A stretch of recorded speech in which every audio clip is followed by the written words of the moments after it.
to deal with some stuff with him, so I couldn't kick him out. So no, you're good. You're um, good. yeah, but I apologize. I'm normally very prompt, but when Nah, you're. family stuff, you can't really, Yeah, there's not much you can do. I feel it. It's all good, bro.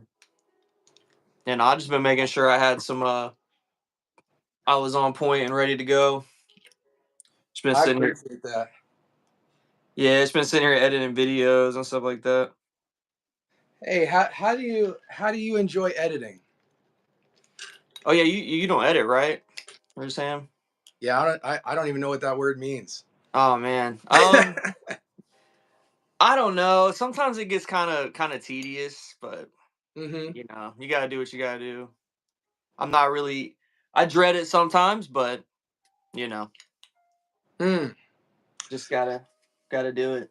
You seem like you're in a good routine though. Like you have your system down. When I watch your content, like I don't see any like you're consistent. You have your stuff that you like your style.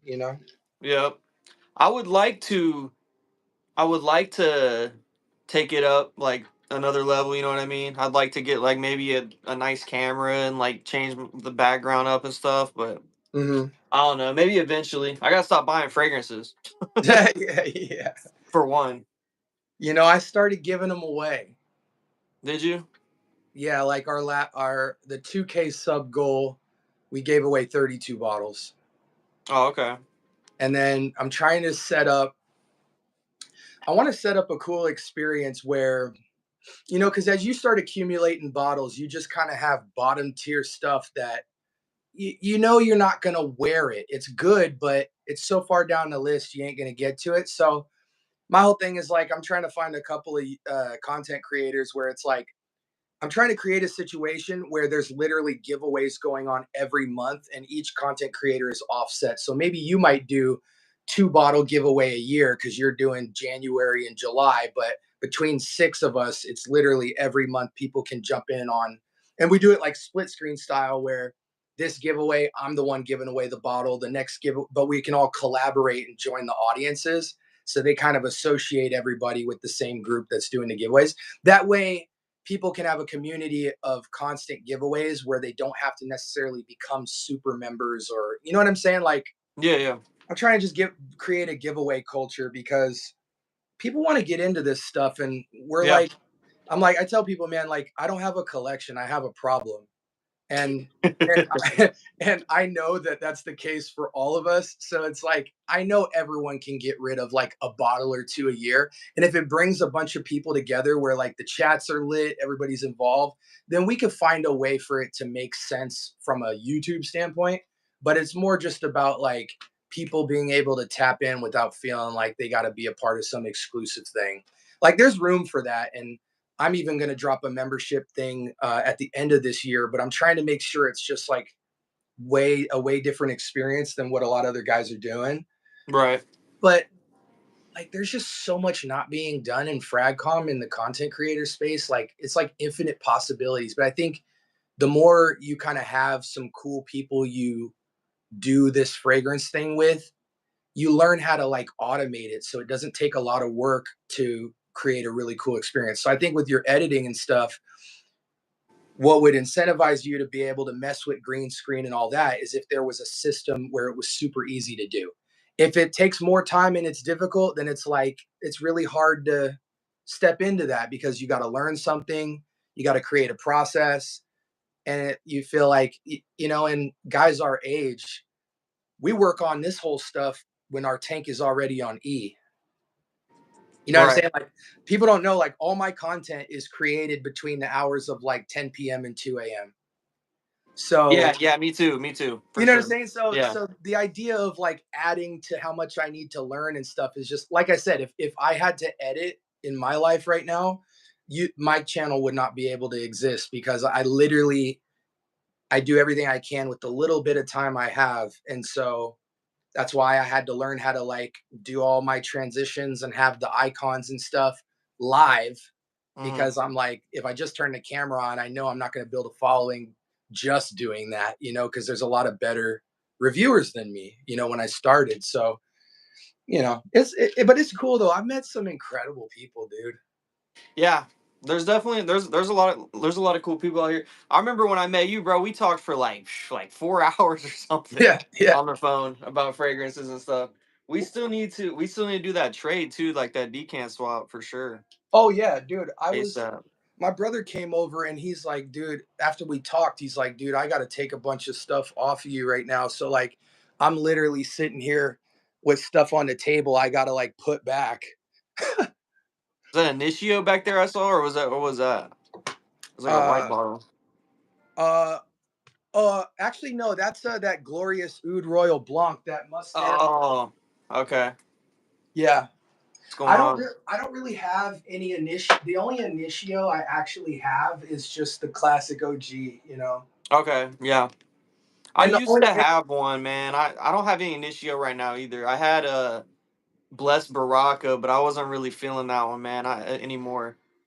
I some people I was gave that really one up. some people I really respect um, recommended Blessed Baraka, but I was just in Neiman's this last weekend, and I went back through the Initio line because I'm in Arizona, so I can't wear a lot of Initio even if I wanted to Yeah, because it's yeah, 120 degrees outside, and those are all like panty dropper joints. So yeah, um, or like lounge nighttime joints, but you can't even go out. Like right now, it's like 115 degrees outside, and it's 10 o'clock.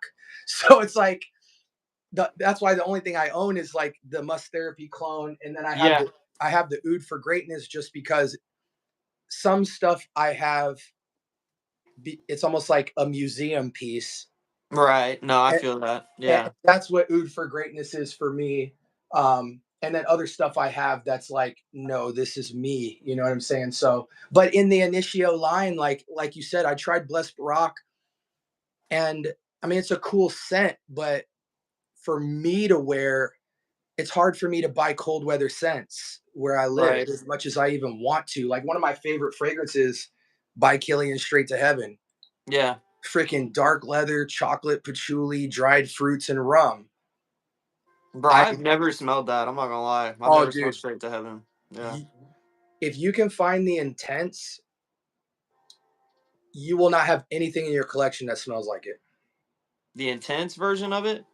Well, I don't care about performance. I mean, in a perfect world, I everything do. would in a perfect world. Well, the thing is I really used to care about it, and I realized that stuff that I really love had trash performance. So Yeah, I'm that's like, true. okay, either I missed the opportunity to smell a lot of cool scents because the performance, or I just, if I really love something, I just need to overspray the piss out of it or travel spray it. This scent, dude, nothing in your collection will smell like this. It's dark leather, chocolate, patchouli, rum raisin, and dried fruits. Yeah, It that is sounds good. it is a man in a freaking bottle, like in the dark lounge hookah territory, but it smells nothing like hookah. I mean, it's a cigar lounge and a whiskey club in a bottle, but in a unique way that I haven't smelled. But the intense version does have the performance you need. You know what I mean? The intense is like, I think you could rely on 6 hours of performance. But this is like a 3 hour performance. But I'm gonna try to. I've been getting into freaking body butters, bro, because Okay.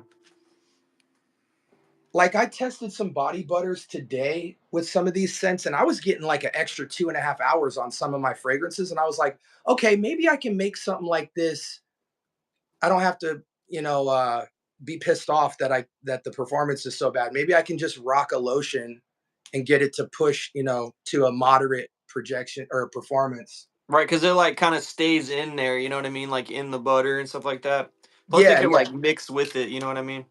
I can't do a lot of like chemicals and lotions and stuff. So like the stuff I have is like 3 ingredient lotions, like freaking unscented shea butter.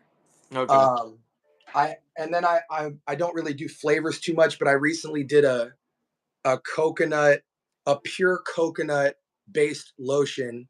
So I put this under all tropical scents. So Okay. like Isola Sol from Roja is like you brushed up on a freaking tropical beach, and that you get like 4 hours. I put this on today with it, and that thing pushed 8 hours. I was really amazed by that because I don't wear lotion. So Right. so trying that out, I was like, oh, okay, maybe if this works, there's a lot of fragrances I can revive. You know what I'm saying? Yeah. Not for real. You were back speaking of the Killian. Have you tried the Black Phantom? Yeah, I have it. Oh, do you? Do you like that one? Nowhere near as much as Straight to Heaven. Okay. Only because it's like You definitely can't wear that one in Arizona. The Black no, I mean, Phantom. I mean, by Killian is almost the same thing as Initio as far as I'm concerned in Arizona, because you're just dealing with darkness, sweetness, booze. Yeah. But in Arizona, my winter is just going indoors.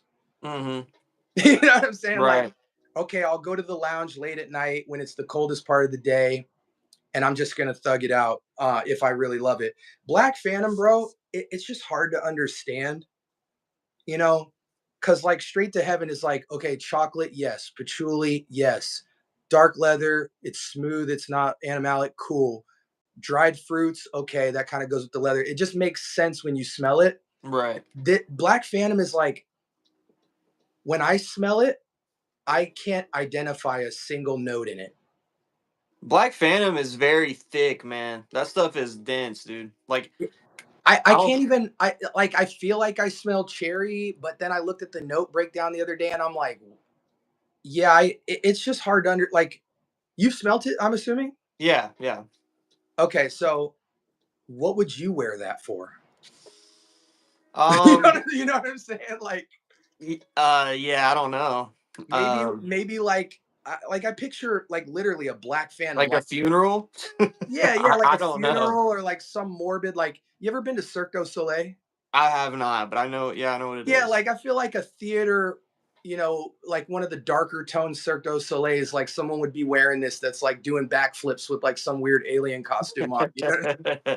Yeah, it's. I think it's a little challenging. I traded somebody for this actually. This cognac cafe from Galleria. I think they're not even like in business anymore, but this is kind of like a easier to wear kind of like Black Phantom DNA. Oh, what is And the note profile of a scent like that? um I mean there's like coffee in there, right? Chocolate, vanilla, caramel, I think, right? Mm-hmm. Mm-hmm. Um just a lot of like gourmand like sweet stuff and like dark type of stuff. But like I said, like for me it just I don't even know if I'm gonna hang on to this one to be honest with you, because I don't know. I'm just not crazy about it, man. I feel like it's a little too dense for me. That like especially Black Phantom. That one kind of like legit makes me kind of like sick a little bit. Yeah, yeah. Sometimes I try to hang out with a fragrance to see if it'll grow on me because sometimes you appreciate like a good blend, or you know what I'm saying, like you appreciate what they're trying to do, but then you kind of snap back to reality and you're like, where the heck would I wear this? Right. Real quick, I just wanted to the chat's popping real quick. Yeah, yeah, go ahead, bro. Yeah, yeah. Yeah, let me just address some people. And by the way, guys, anyone who's new in here, I have bot mods and I have real mods. This is Amazon Prime moderation over here. So, any of y'all want to get your 30 seconds of fame, feel free. I'd love to have you because Joel's in here swiping up, Kix is in here swiping up, and I got two little Roomba bots sweeping up the kitchen right now. But, anyways, what up, Joel? What up, C2? What up, Tev? What up, Lachlan? Um, Cowgirl.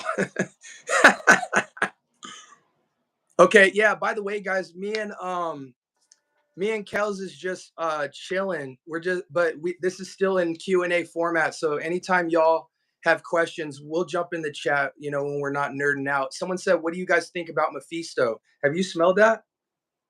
I smell. I know. I think I smelled that one. Yeah, I either smelled that or the gentle. Is it the gentle Gentle Womo? Womo? I Yeah. smelled one of them. Yeah, and it reminded me of like kind of reminded me of Silver Mountain Water, kind of. Mm-hmm. Mm-hmm. Mm-hmm. Um, I tell people you're on a snowy mountain, like some Swiss Alps type cold weather. and you're holding a glass of blue Kool-Aid and an orange. Okay. And some people call it like a creamsicle cool blue. The gentle Womo is a little bit smoother, but it's a very unique blue. I'll say that. But people prefer the gentle Womo, but honestly, I don't care. They smell the same to me. So Did I have the original, but it's a cool vibe. It's in one of that them have Ralph Lauren. rose in it? What was Sorry, I that? didn't mean to cut you. I didn't mean to cut you off. I was just wondering if one of them did one of them have rose in it? Or Maybe Womo does, but I don't think original does. I okay. really, I really just get mandarin orange, like a blue Kool-Aid note, and mint. Okay. Um, That sounds good. What yeah, it's a vibe, dude. It takes a DNA like Tigar and gives it like a blue minty brush. yeah. Um Let's see what else is going on in here. What do y'all think about Pie Air. what is that? That's the Givvanchi. There's an air I version? haven't smelled yeah, I haven't smelled that one. I'll be honest with you. Yeah, I've smelled pie. I didn't even know there Yeah. was an air. I think that might even be discontinued. It Uh has to be because pie's old, isn't it? yeah. Yeah. Yeah. I don't even own that, but I have smelled that one. Somebody said, "Could you tell me fragrances similar to Voyage Hermes DD?" What is Voyage Hermes? Have you smelled that? I know what it is, but I have not smelled it, bro. I'm sorry. People are coming out the. You see, I'm hitting Yeah. that international market. I haven't smelled Voyage Hermes. I'm only familiar with some of the older ones, H24, Terre de Hermes, Eau Givray, the basics. Voyage is the one, if I'm not mistaken, it's the one that has that weird little like I don't know how to explain it. It's a weird bottle. That's all I'll say. It's a weird bottle. But Okay, he I did heard say it's it's really good. discontinued. What's up? My bad. It is discontinued, he said. Yeah. And honestly, guys, if you're looking for fragrance alternatives to discontinued fragrances, the easiest way is to just go on Fragrantica, scroll down. It'll say people who like this fragrance also like, and then it'll also have a section that says fragrances similar to this. And then it'll show you a bunch of DNAs with almost the exact same note combinations.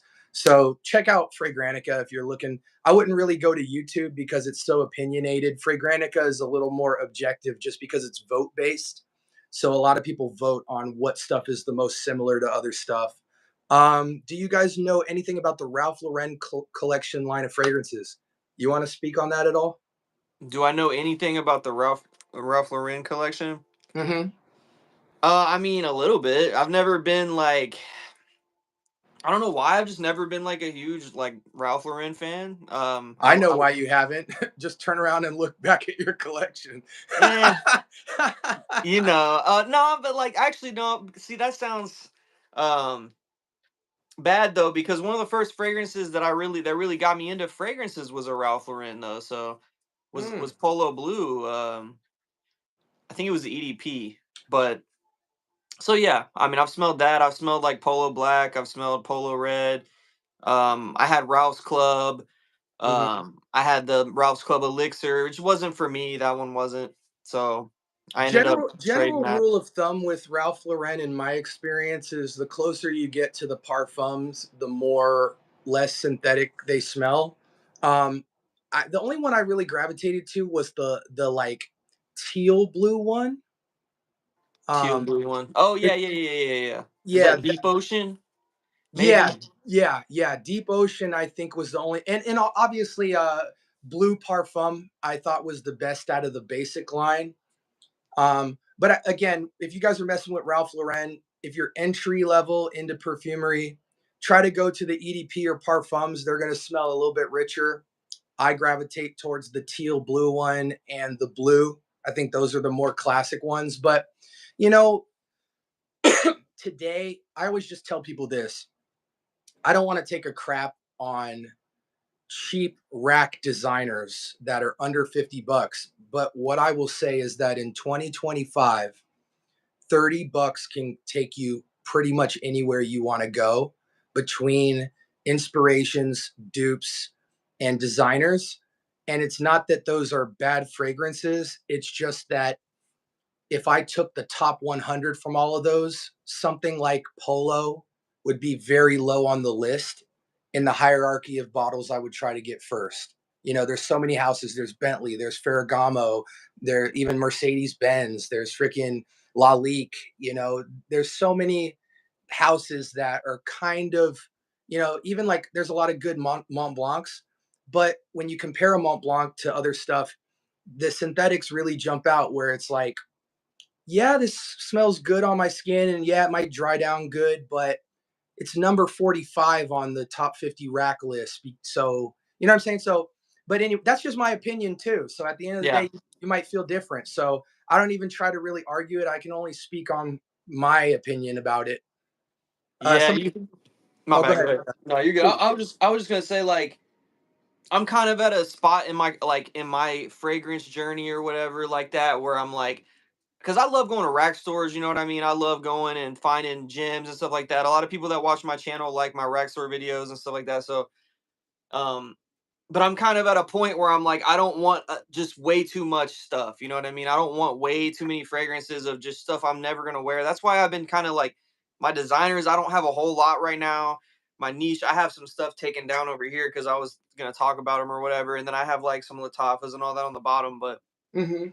it's just hard. It's hard, bro. Once you get over like even like what 30, 40 fragrances, it's hard to wear everything. But when you get Yeah. up in that couple hundred range, it's like it's crazy. That's why I made that video about like hoarding and stuff like that. Because at some point, it kind of gets to that, you know. Yeah. And I Yeah. know you got to make content. You know what I mean? A lot of these like we're content creators. There's people that are way bigger than us, like channel wise, that have to keep a bunch of fragrances to make content and all that. So I don't know, but I'm kind of at a point where I'm like, I get rid of stuff all the time, man. Like if I Yep. don't really Yep. rock it, it's like it's got to go. Some fragrances are for life. Other fragrances are for moments in Right. seasons. And that's the realization you come to where it's like, this was for a particular season in my journey, and that season is over. That's And like really, yeah, that's a really good way to look at it. Yeah. and it's like, for me, I what people don't know about me, because a lot of this, I don't speak on stuff I haven't smelled a lot. Like even if I smell something once, I'm not going to try to speak on it based off of a 6 month ago memory, because if you're Right. asking me about it, you're asking me for the purpose of buying it, and I'm not a good reference at that point. But what a lot of people don't know about me is like, there was a time very near recent where I was in rack stores almost daily. I was in Neiman's every week. And I'm not a guy who's shy to try fragrances. I'm the guy that will go in Neiman's, have a freaking detective level story, and I will find a way to smell everything. I will walk out of Neiman's with 30 samples. I have an instructional video on like how to walk into a Neiman's, what kind of story you should have on you if you want to avoid all the salespeople, how to get samples, what to say if you want space, how to blaze through a whole line. And I did that like so much in a short period of time that like a lot of DNAs are just ingrained in my brain. So as much as Right. I want to go to a Ross or a TJ Maxx or a Marshalls, most people might go in a couple times a year. There was a time where I could have told you that, like in a 2 month period, I had been in every Burlington, every Marshalls, like 20 times a piece. And I have more decants than I have bottles, and I have like almost 300 bottles. So I have more than 300 decants. So I'm I can access all this stuff really quickly. So now to the point where I don't even need to really go anymore. It's not a bougie thing. It's just I never did this stuff to tell you that I did it. I'm like a really utility guy. Like I just want to smell everything, try everything, and be done and move on to stuff I've never heard of. And so, it just is what it is. But there are things that come out that make me go back at least once a month. Like for instance, Gucci Guilty Elixir. Yep. You know, I went into a Sephora, I smelled this, and it rekindled my hope for Gucci. You know, this is completely different than anything else in the Gucci line. It's so different. Every day, any season, any reason, I had to buy it. And now I'm like, okay, this is why I go back and I re-smell stuff. I try to see new stuff, you know, whether it's the new Drake that came out or whatever. That one was solid. Yeah, it was good, but I think even comparing Summer Mink to Gucci Guilty Elixir, Elixir is like you get some vanilla and you get some orris, and it kind of rubs off like Summer Mink, but just with a little more class. And I might be doing a five retail fragrances that beat Summer Mink just off the strength of the experience I had with Gucci Guilty Elixir. But I'm just in it for the game, dude. I'm not in it for like clout or collection or anything. I just really enjoy it. But again, in my season right now, I'm I told people I'm going into independent niche for like 5 months straight, and that's all I'm buying. And then when I'm done with that, I might jump on the bench for a little while. And then to speak on your comment on content, a lot of people don't like this about my channel, but I don't care because I drop a review every single day. So I'm like, you guys are still getting what you want. I've changed my channel now to do a bunch of stuff. I do the game show. I do memoirs of a fragrance where I'll just freaking vomit about one fragrance for like 30, 40 minutes.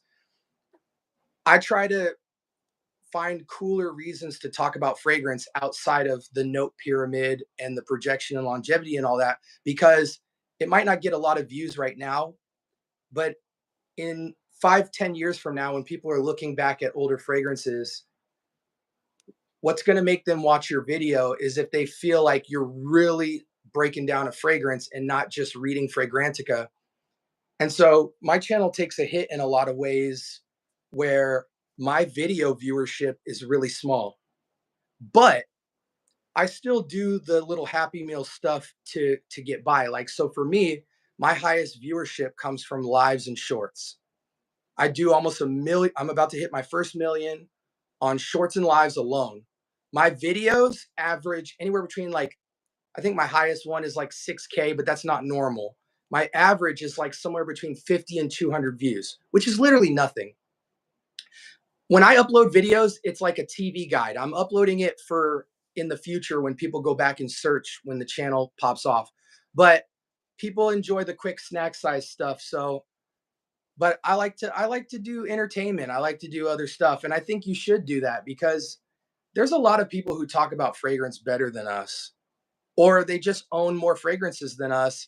And we got to find ways to get creative because if you're new in fragrance, yeah, you can binge reviews all day, but at a certain point, like, do you watch reviews? Do I watch fragrance reviews? Yeah, Here and there, not as much it, as I used to. not as much, right? Like there was a No, time because I'm where doing there was a it. exactly. So it's like now I don't watch reviews. So I'm thinking like a consumer. Like eventually people are going to burn out, and then the only way they're going to watch a review is if it's entertaining, like a game show or like some type of creative spin where you're talking about it in a different way. So it's Yeah, not something. your game show idea is cool. I like that idea. That's I a dope idea. appreciate that. And guys, for y'all out there, Kels will be on the next Wheel of Fragrance for sure. Let's Somebody go. says when you have a passion like this, you find a way to make money doing it, and you'll live the best life you could imagine. For sure. That's the goal. I mean, my goal is by the end of the year, the channel pay the mortgage. If that happens, hey, you know what I'm Yeah. saying? That's what I'm saying. I started a website. I'm like decanting my fragrances and stuff like that on my website. I'm trying to build like a whole like brand, you know what I mean? From hmm everything. But it Yeah, takes y'all. time, you know? It does, and it takes creativity, to stand out Yeah. as a small channel. Y'all check out Kels's decanting site. Isn't it just Kels?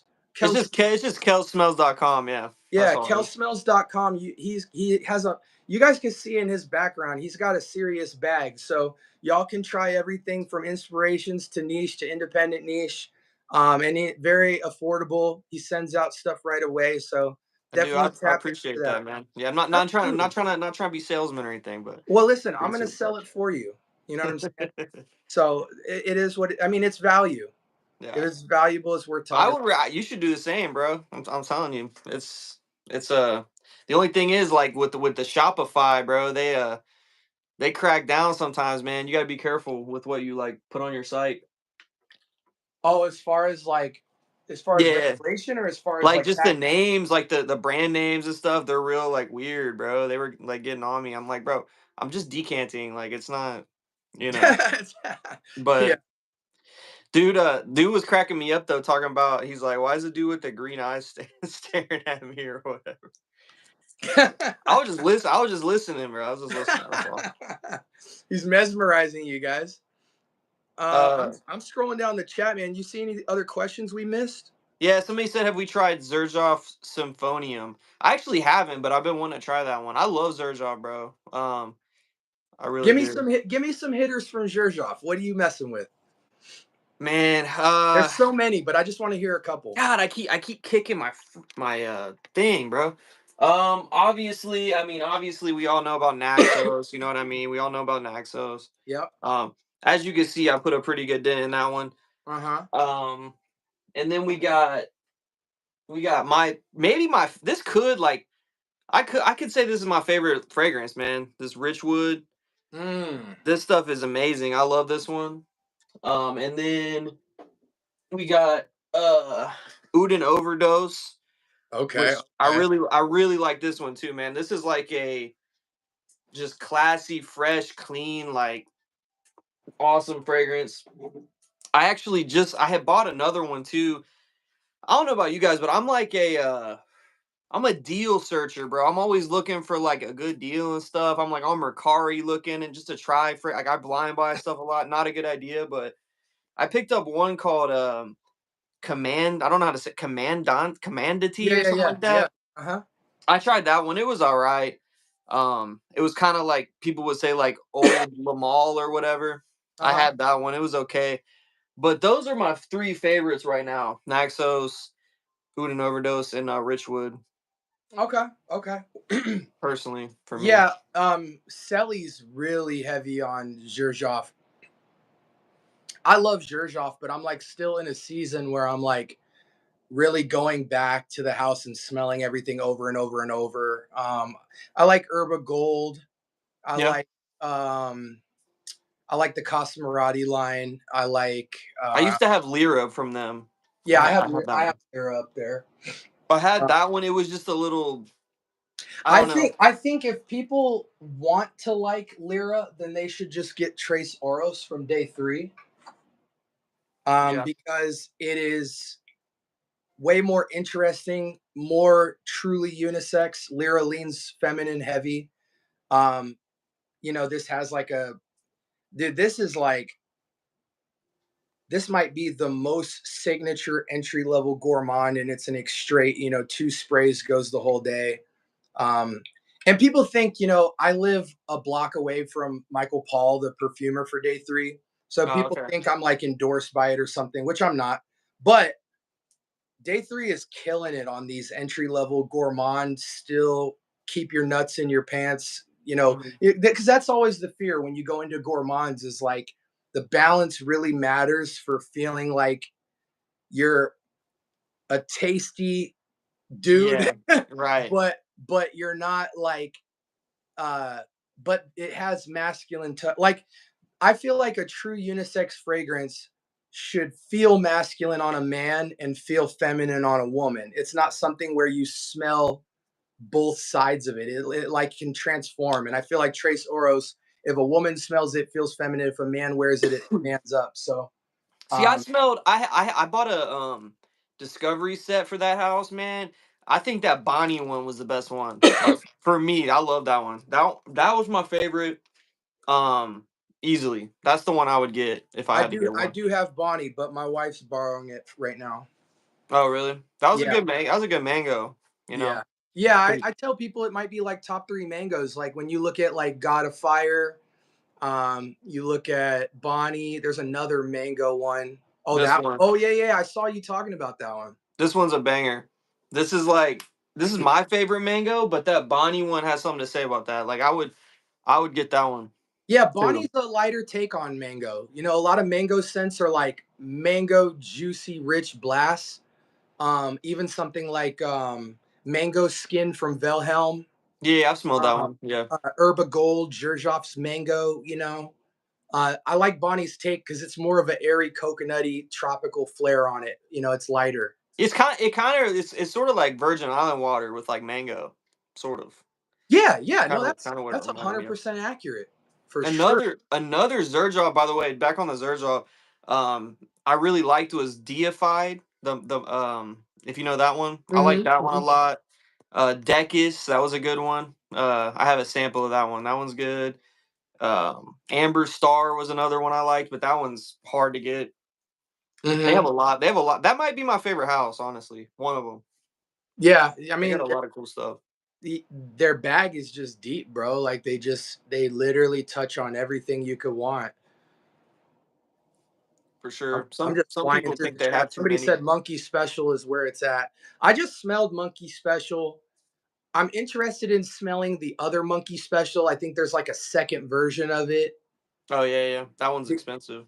Yeah, I want to smell that one because I was about to blind buy it and then I canceled my order because I went into Neiman's and I was like, I would just be FOMO buying this. I want to smell the other one to see if it's smoother because I mean that thing has everything in it. It's like freaking tobacco, booze, Passion fruit. passion fruit, raisins, leather, you know, handcuffs. Like it's just got all like it's just got so much stuff in it.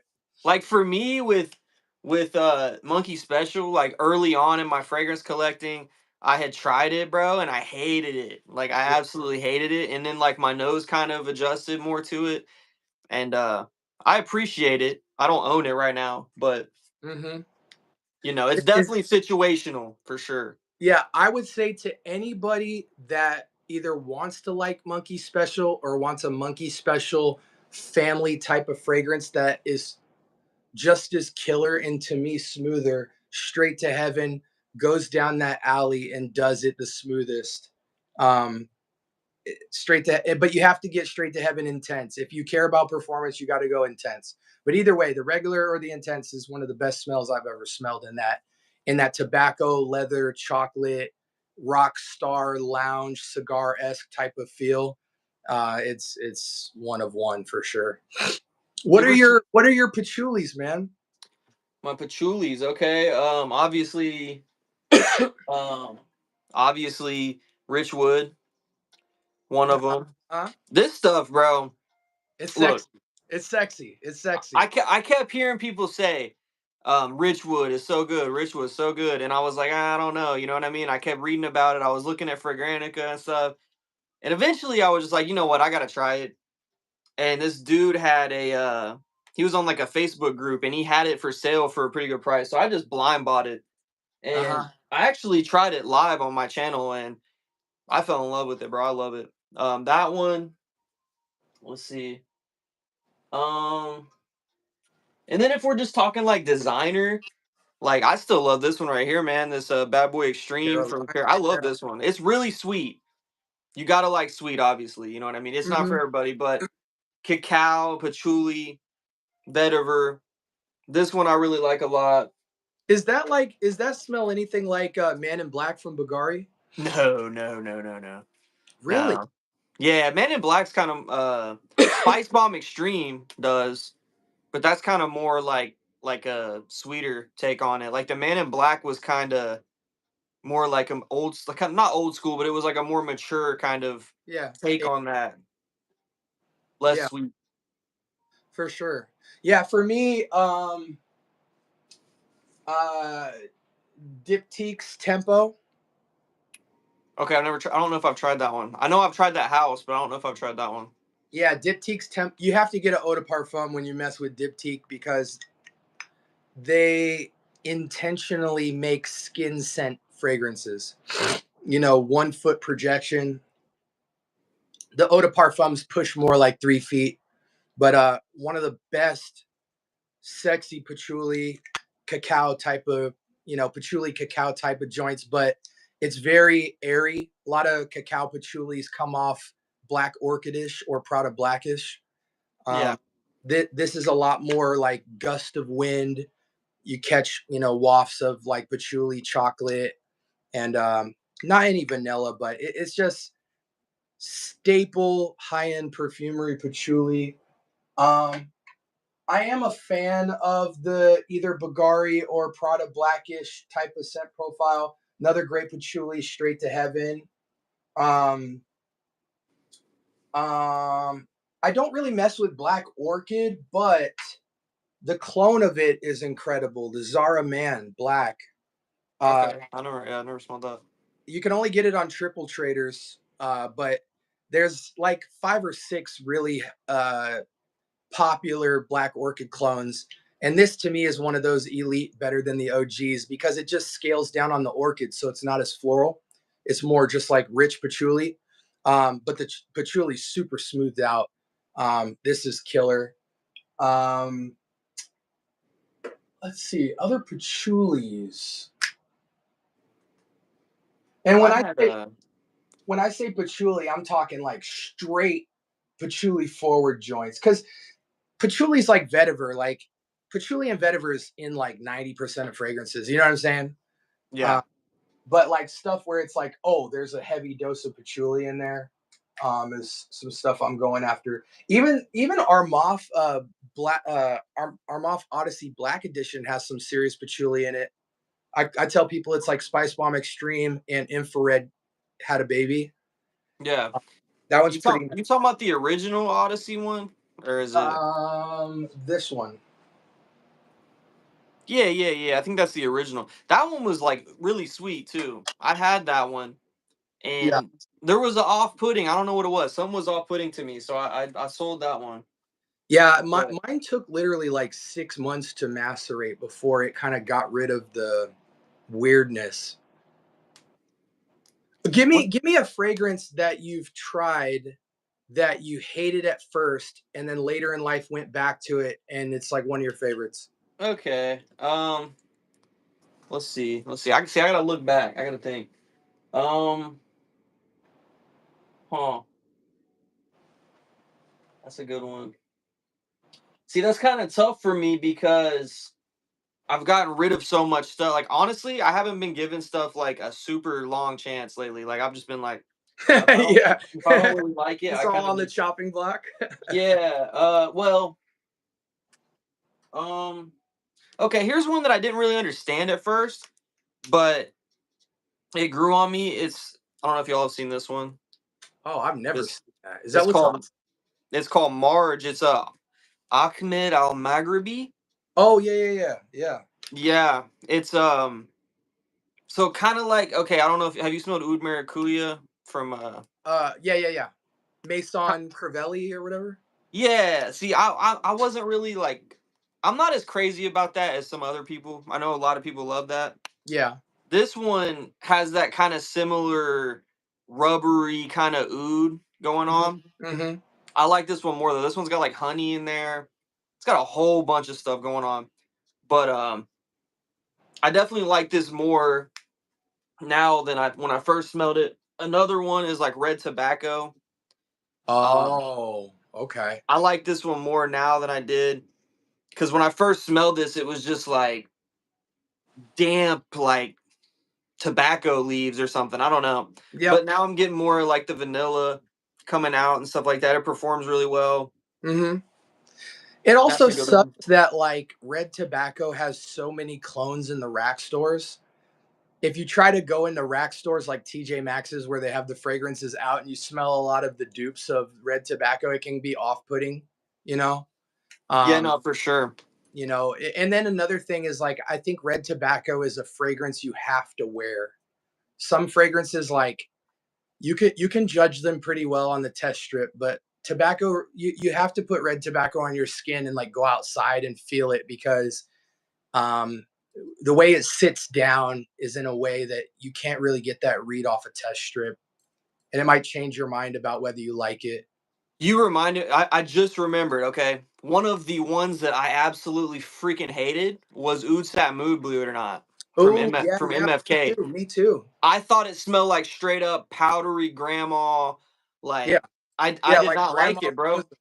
bro. Here's one right here. Look. this Merchant of Venice. If you can see that right there, it's called Yeah. Finesia.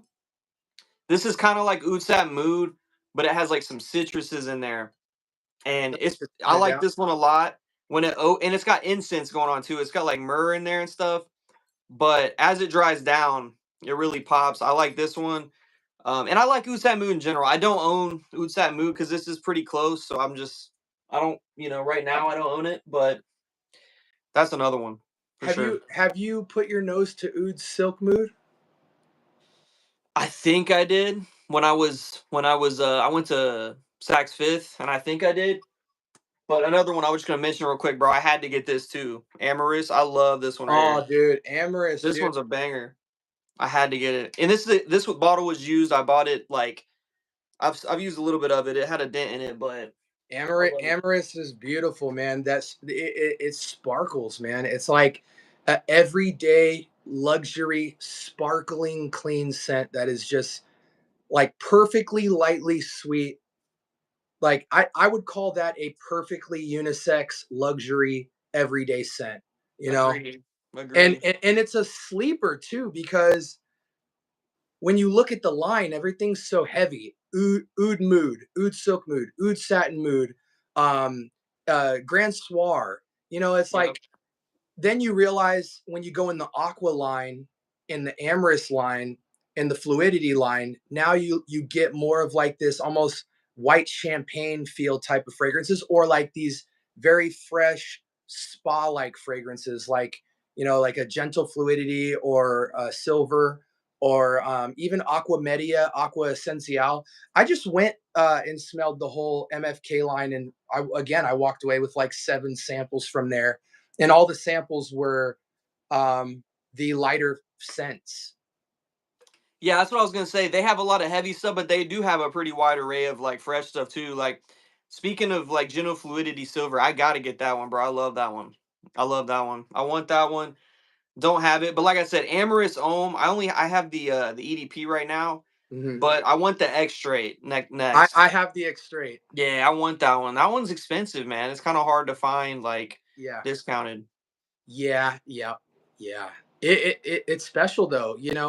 There's something to be said about a fragrance that I feel like an expensive fragrance should have a lot of utility, and Amorous is just a scent that like doesn't matter what you're doing, you don't mind putting it on. You know what I'm saying? Like, Right, right. It's got a lot of versatility going on with it. yeah, and even if it's like you forget how luxurious it smells because it's just a scent you love, and you're like, okay, yeah, I'm working out, but I'm just gonna throw this on because I, Right. you know what I'm saying? Like, there's not a Yeah, lot of yeah. scents you can do that with, but I would mow a lawn with Amorous on. I don't care.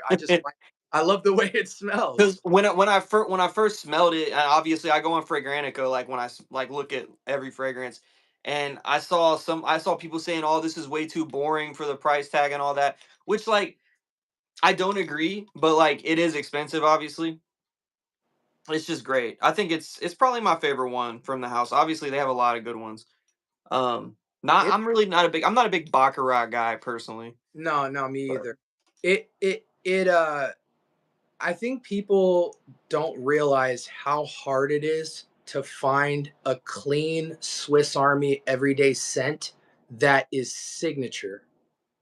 So right. many, so many clean or citric or aquatic fragrances smell like each other. They smell good, but they don't smell signature. Amorous is a fragrance, even like Xerjoff Lua, stuff like that. They're fragrances where when you have them on, no one smells like you. They just won't. I've actually never smelled Lua, but I've seen that one. I've thought about sampling it. Lua is another one where it smells just like amorous, but it's more of like a floral, out of the shower, slight powder, white champagne, or not white champagne. It's almost like an Ani type of luxury scent, but without the vanilla. Whereas Amorous has that kind of like, how it kind of feels champagne-y, like there's some carbonation-y Yeah, spritz yeah, to yeah, it. yeah. Lua goes more slight powder, white floral, but it's it's such a neutral scent. It doesn't feel like flowers or like baby powder, but it just hits a different spot.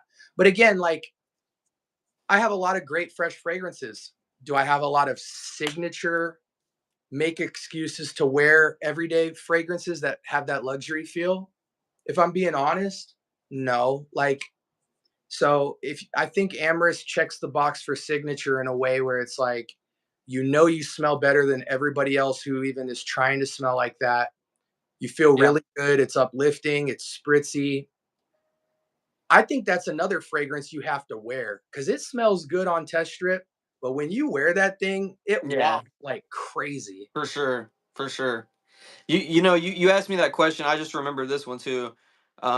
Fragrances I didn't really like at first and they grew on me was like this one, like Blue Electric from Ooh. YSL.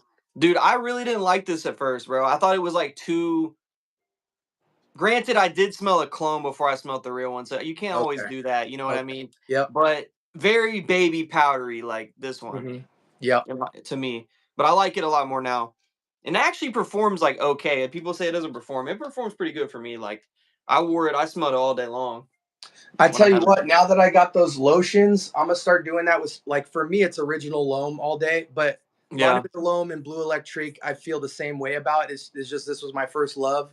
This was like Netflix and chill. This got the job done every single time, no questions asked. You know what yeah. I'm saying?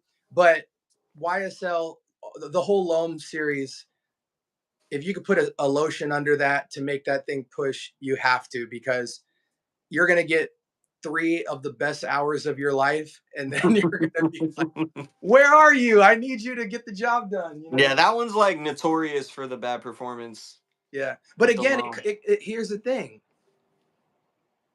if you love the scent and it gives you a feel that is is some stuff you come back to because you realize everything smells like each other, and you just want it to smell something different.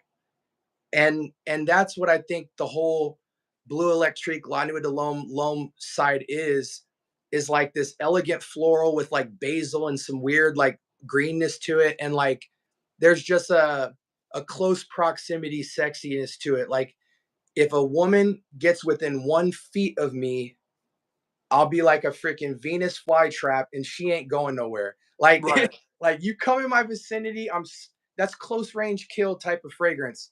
And you don't really think about fragrance like that like sometimes in your journey like everything's about the push, you know what I mean?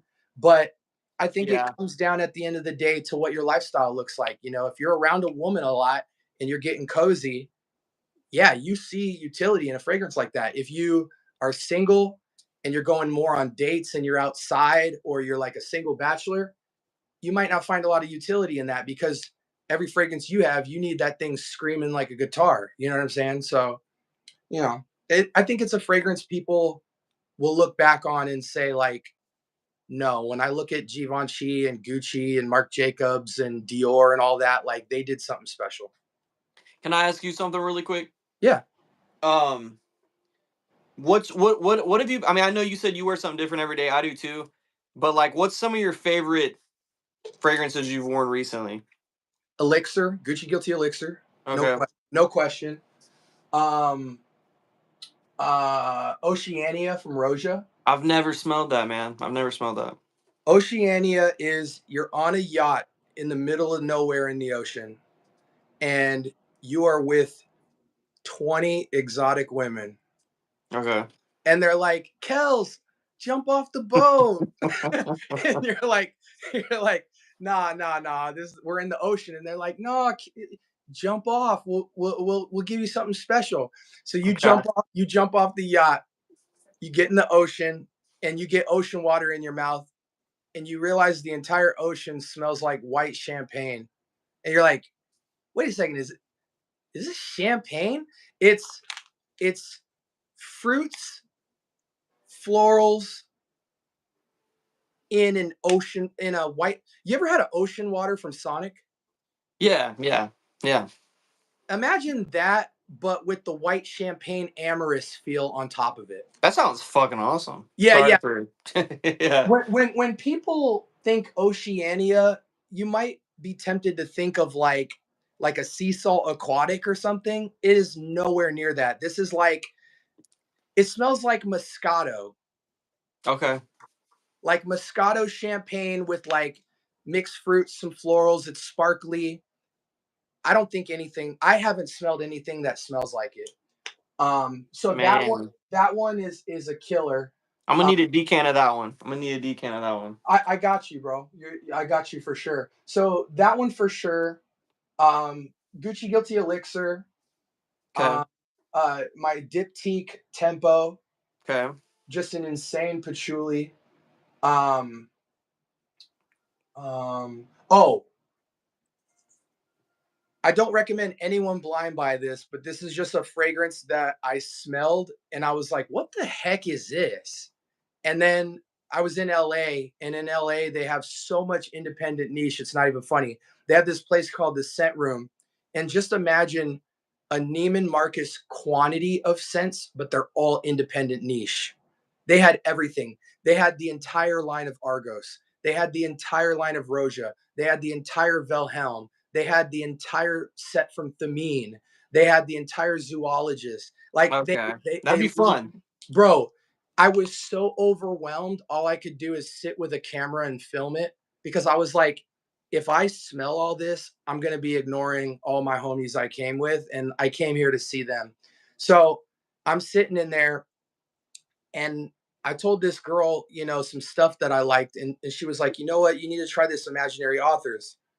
And I've heard a lot of mixed feedback on Imaginary Authors, but I think it's just because whenever you have a house that makes fragrances that take you to a place, Yeah. they don't work with a lot of people who are just looking for something to wear for a purpose. You know what I'm saying? They're more experienced fragrances. So anyway, she gave me this Slow Explosions. I've smelled that, but it's been a long time. I don't remember it. It was a scent where I first smelled it. I was like, what the like it was so off-putting, not in a bad way, just it confused the heck out of me. And I had the test strip in the car. We were driving up to the Ex Nihilo boutique, and I just kept having to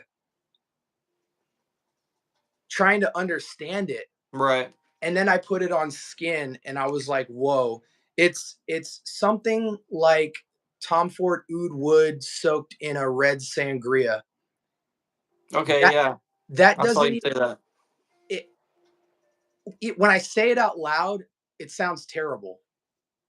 But the scent trail on a fragrance like this is absolutely insane. Saffron, rose absolute, leather, red apple, benzoin, and cashmerean. But that doesn't even describe it. You just have to put your nose to it. But anyway, so that's another fragrance that like it's almost like this weird love relationship. Like this is almost like that chick I'm seeing, but I'm not going to tell my homies I'm with her. You know what I Right. mean? Right. Right. Yeah. I feel you. I feel you on that one. Like, so that one's really cool. Let me see. Any other ones as of like this week and last week? What Kajal is that up there? Is that like Kajal It's 4? it's three. I forget which one that is. So three is basically a better Tygar to me. Oh, okay. It's really good. I don't. To me, three fragrances that are basically like an evil group of triplets is like Tygar, Imagination, and Elysium are Okay. basically the same fragrance with different personalities. Tygar leans heavy, like on the tart, citrus, grapefruity vibe. Imagination leans more on like the fruit basket, exotic, aquatic play scent.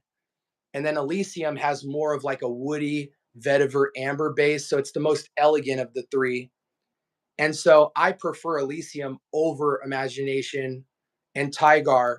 But this fragrance made me appreciate what Tygar can do because it's Tygar with way more sophistication. It's Tygar less playful, Okay. and two sprays will last you like 24 hours. No, man, I love Kajal, bro. You've heard me, I'm sure, talk about Lamar, bro. That's my Mhm. baby right there. I love Lamar. Yeah. And so you mentioned imagination. Like for me personally, I like it, but I think it's overrated, man. For me, like I don't know. Like, it's not my favorite The Louis whole Vuitton. LV line is overrated because Yeah, I it's like Meteor. I like Meteor. Me personally, I like that one. But I do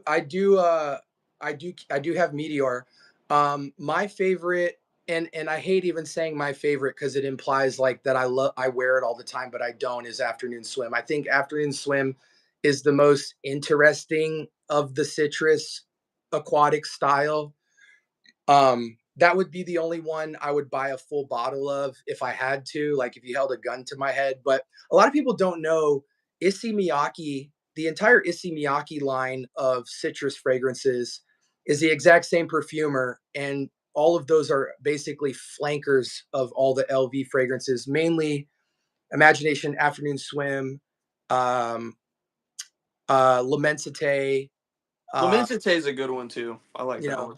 I can't hate on them because they're basically like the replica line for men in a weird way. Like they're like if you went into a Bath and Body Works for men, the LV line would be like, hey, this is our exclusive line of scents that are better than all the candles and body butters we have in here. You know, like they have an upscaleness to them. Yeah. But at my age, here's what I think it is. This could be totally wrong. If you have a girlfriend or you're married, scents like that don't really make sense to have a lot of. You like Yeah.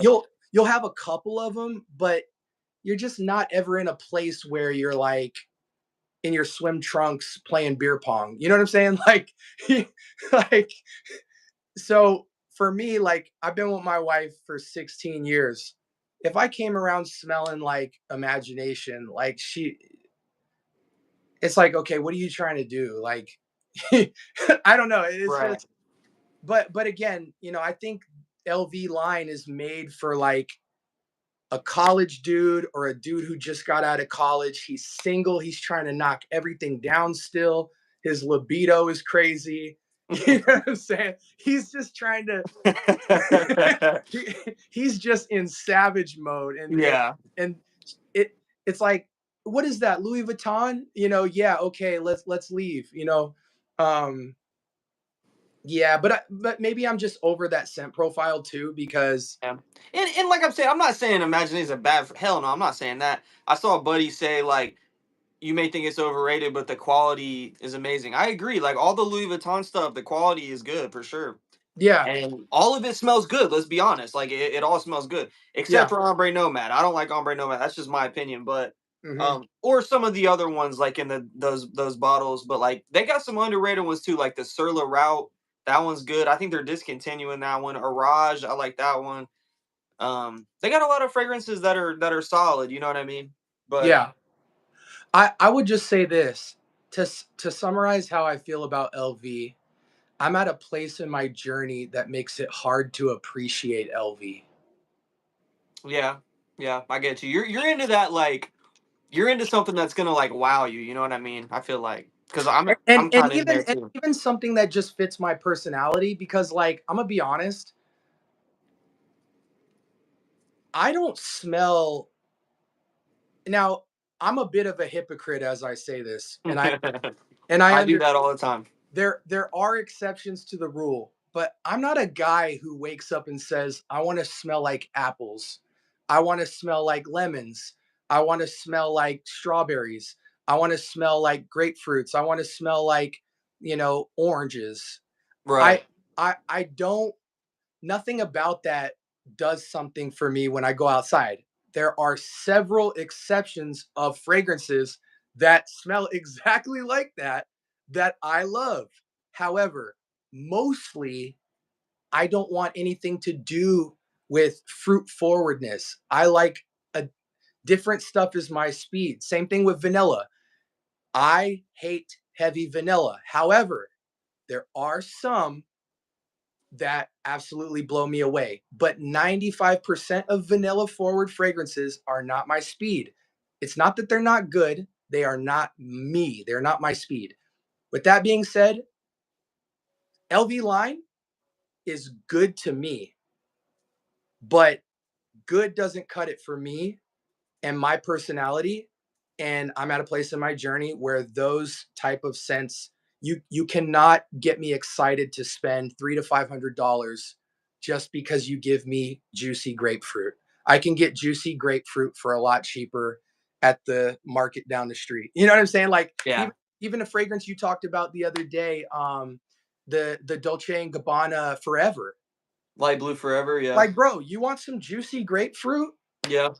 Like, bro, like, you know what I'm saying? So we're not critiquing the fragrance. We're critiquing the practicalness of dropping that bag on a fragrance like that when you have a world of identical twins walking around for $30 a piece.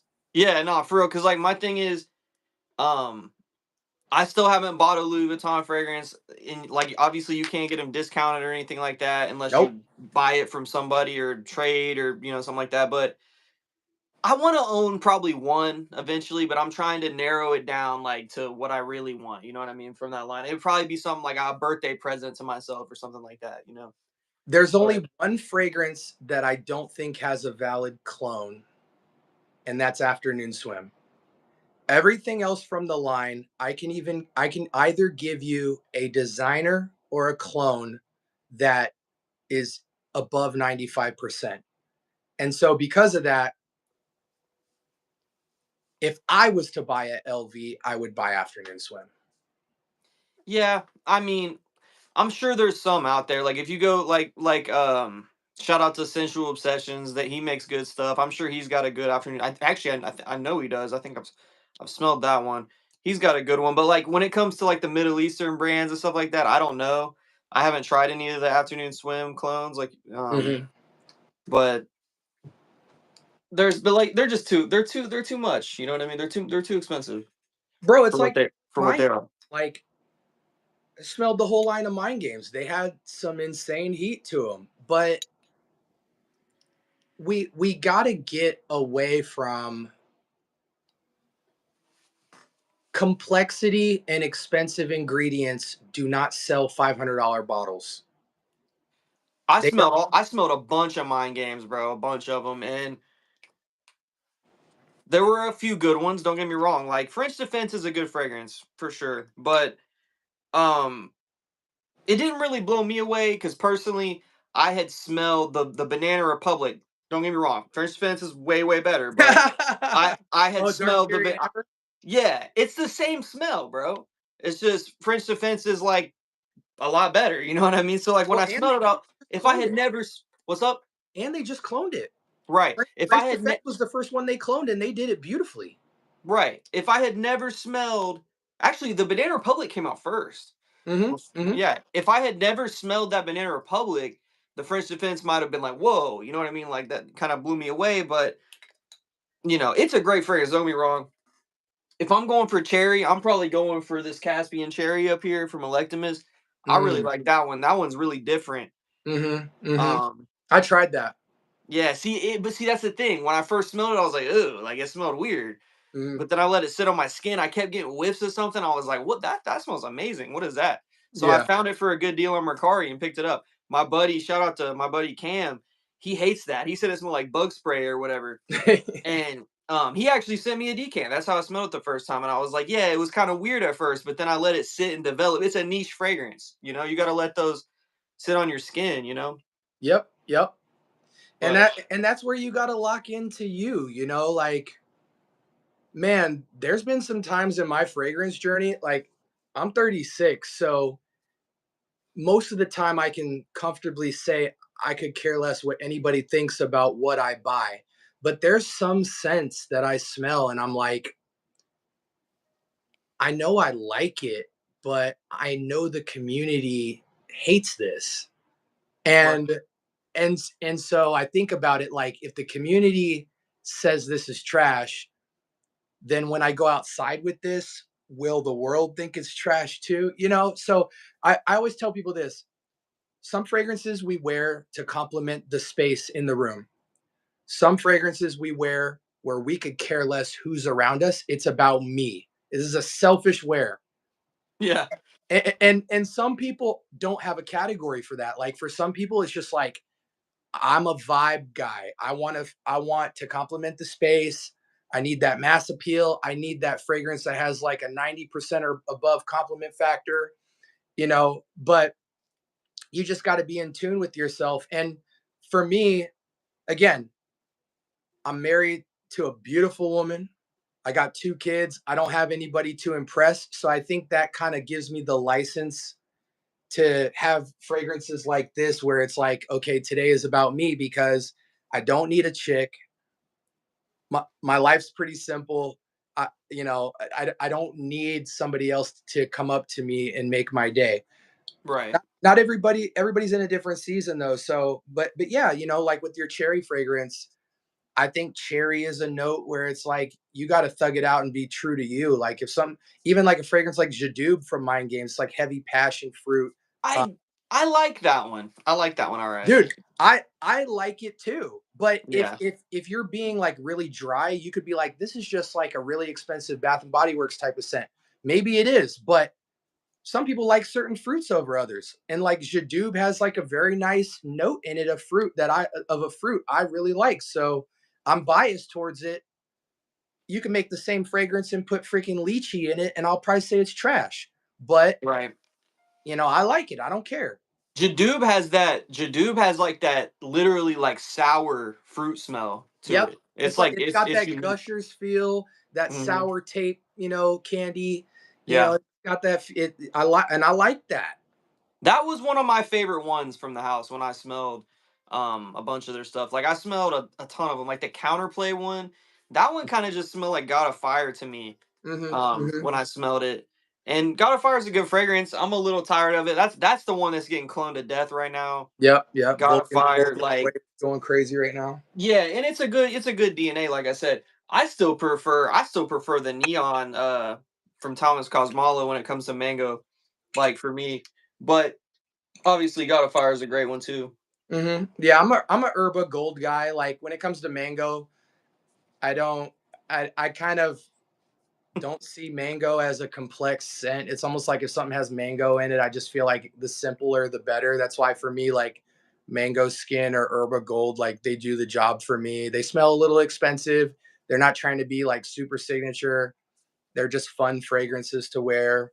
Uh, Yeah, Herba Gold. I know I smelled that once. I'm not the biggest Herba Pura guy personally. I hate herba. Uh, yeah, I'm not a fan, bro. It smells Yeah. like herbal essences shampoo or something. Yeah. Like yeah, I'm not a big Herba Pura guy personally. That guy cracked me up though. He said, "What's up, my bro? I'm doing coke this weekend." I don't know. what are we talking about? Hey, I'm telling you, man, my lives are Troll City. That's why I got Dude, that's paused what. here. Yeah, no, bro, mine too. You got no idea. Some guy said I hated Mancera Cosmic Pepper at first, got a decant, and then got a steal for it on a trade. I think it's very unique. I Okay. think it smells like a Lure Homme Sport. That one. That's a good one. It's a good one. Oh yeah, yeah. Like isn't Chanel L'Oreal Sport like a kind of creamsicle? Uh, it depends which one. I'm talking about the original Lure Homme Sport, like the O Oh, Extreme oh, is kind of oh. creamy and stuff. Like the Yeah. oh, you're probably thinking of this one. Maybe you're thinking of the Edition Blanche. This one. Oh yeah, yeah, yeah. That's like Yeah. a lemon. It's a good one. That one is. Hey guys, I listen. I know the chat's flooded. We're trying to come in here and catch up. Just give me a quick second. Um, do you guys have the new Parfums de Marley? What's the new Parfums de Marley? Castley. Oh, I thought I didn't like Castley. I I mean, haven't smelled it. I haven't smelled it. yeah, did you ever smell MFK's Kirke? No, no. Or not Kirky, not Kirke, Kirky. Kirky. Yeah, Yeah, yeah. Kirky. No. Kirke and Kirky are two different fragrances. Yeah. Yeah, Kirky. As soon as I smelled it, I said, "This smells like a baby, a butt naked baby in a bath, just splashing bubbles everywhere." You know what I'm saying? What Like, the hell? and Nah, I and ain't smelled that one. and sure enough, and the bottle even looks like it. It looks like very rubber ducky-ish. And sure enough, the story behind that is he made the fragrance to think back to being a toddler and the youth of his toddlerhood. And I'm like, that's exactly Okay. how that smells. Congratulations, you will not sell this fragrance. And I feel like a lot of Parfums de Marly, and I feel the same way about, well, not Byredo, maybe Bond Number 9. They make the best of the best playful, casual fragrances that are expensive, Okay. where it's like their price points are just off. Like fragrances like Greenlee, Lafayette Street are great fragrances, but are you warranted in charging me 250 to 300 for that scent profile? No. Not particularly, No. usually. Like bro, it's like how Creed is right now, and Creed pisses me off too. Mm-hmm. Every year they reformulate and reformulate and reformulate, and the bottle looks cheaper and plasticier, and their prices are going up. Up, up, up. Where do they do that? So it's like the now I feel like you're hoeing me out to like the largest power. You know, you're like you're bending me over and putting the lotion right by my side, and like you're really doing the most. Like you're making a movie out of it. You're gonna reformulate, cut costs on the bottle, and upcharge me, and you're gonna do it every year. And I'm glad guys like the fragrance apprentice came out, being that he formerly worked at Creed, and said Club de Nuit Sillage smells more like original Silver Mountain water than Silver Mountain water. Club de Nuit Milestone smells more like original Milestone than current Milestone. Um, what's the other one? The Green Irish Tweed. Yeah. They're pimping themselves out. And so for me, back to the PDM conversation, PDM is kind of mid-tier niche in terms of price point. I just think they're pricing themselves too crazy. Like houses like Byredo, a lot of the playful Bond Number 9s, and PDM. Some of PDM's fragrances are elite, but when you look at a Greenlee, which is basically like a green feel to a talisman DNA, but in green form, like come on, like lower that price point and you would have so many high schoolers and college people buying this scent.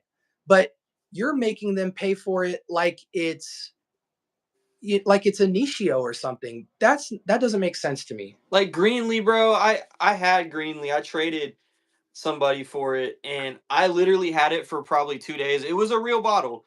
That stuff does not perform like at all. So at least what I had, and I heard multiple other people say it doesn't perform. So I can't. You know what I mean? I can't. That's like the worst when you feel like Yeah. they're overpriced and you're getting less than 4 hours of performance. Then it's like a no-brainer. Like, nope, doesn't matter how much I think this will smell good. You're not, and that's another reason why I think fragrances like Imagination do well.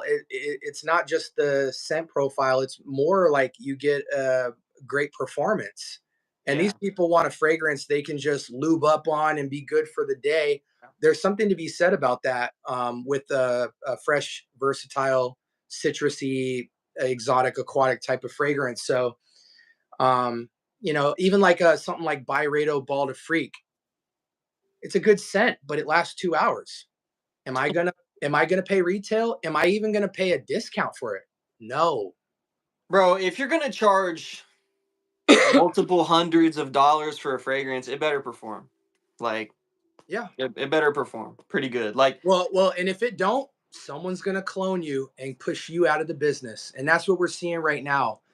The houses are getting to the point where these people in freaking Dubai, yo, they are on $1 million yachts sipping champagne every like Latafa just did a convention that was the size of like 3 football fields, where they had all the Latafa out. They're running this thing like they're Chanel at this point. bro, yeah. The margins are so crazy with the fact that most juices cost less than $10 to make. The margins are so high in fragrances that clone houses charging you $20 to $40 are still making boatloads of money. And then they're just going to pivot and make their own signature fragrances, like with Teriyaki Intense, which isn't I was a literally just gonna talk about that. yeah, like yes, it Quentin is remaking an old idea. However, it is a Latafa original. So they're going to get to the point where they're going to release their whole original line, but the clone game is finally making people stop pimping out the frag community. And I'm surprised they're even doing it in the first place, because like 99% of people who have fragrance have never been in a Neiman Marcus before. So it's like you really don't want people to go into your store now, because the clone game is just going to take you over. And I think it's good pressure on Fragcom, to be honest with you. Bro, this Teriyaki Intense is a banger, bro. I love this one. It Like, is. I had smelled this. I smelled this a few months ago, and I loved it. And for some reason, I just kept never grabbing it. Like, it's on Amazon for like $30, Mm-hmm. and I never grabbed it. And I was gonna. I heard it was popping up at Burlington's and stuff, so I Mm-hmm. was just gonna wait and find it at Burlington. But then I saw they're charging like $40 at Burlington for it, and I can get it for like 30 online. And I was Burlington puts a $10 tax on everything. sometimes they do, not always, but this is a banger, bro. I love Yeah. this one because Yeah. I like my sweet scents. I know you said you're not a big vanilla guy and stuff like that. I love sweet stuff. I love vanilla. I love a little bit of everything, but this stuff is a banger, bro. This is like better than all the cameras. It is. I It's was more actually gonna masterful. make a video on it soon, but I love Yeah. it. I have a crazy combo for this. So again, I'm contradicting everything I said before, but I really don't care. Um, so a fragrance I bought that literally took 1 year to macerate is Latafa's Eternal Oud. Oh, I love that one. That one's a banger. Out the box, it's like 90%, but it's a little more ashy than the creaminess that Grand Soir is, but it still smells amazing. But I was mad it wasn't as close as I wanted it to be, because I wanted that creamy element. Literally 1 year later, it just caramelized, changed completely. You put that on top of teriyaki, absolute fire. That sounds good. Yeah, I was just thinking that in my head when you said that. In fact, I'm not really going to get into the decanting game too heavy right now, but one of the things I will do is with my membership tier, I'm going to make my own decant combos, because I have an ebook coming out, S tier combos, and shows people like not only how to make a niche fragrance with clones and or designers, but it also shows people like some what I feel are completely original combos that just smell like nothing else, but they smell really good. And so I'm going to sell these like 5 packs of like S tier combos. Like, what do I think are the best of the best stuff? And this one for sure is going to be in it, because it's sick good, Like man. just mixing the juices together, you mean? Correct. Yeah, see, I've done that a couple of times. I want to start doing that too. I It mix. it it's tricky because not everything combines. So you gotta let stuff sit for a couple days and make sure it stays together when you spray it. But I think everybody should get into that, because it's something nobody can buy. No one's gonna go buy 2 bottles just to try the combo you said is good. They either have it and can do it, or they can't. Right. So I think the combo game is a cool way for everybody to kind of get in on a new art form, which is like trying to make new sense. But so I'm gonna have these like I'm gonna have a situation where every month I release a 5 pack of 5 mLs that are all original combos, and every month I'm gonna change them based on the seasons.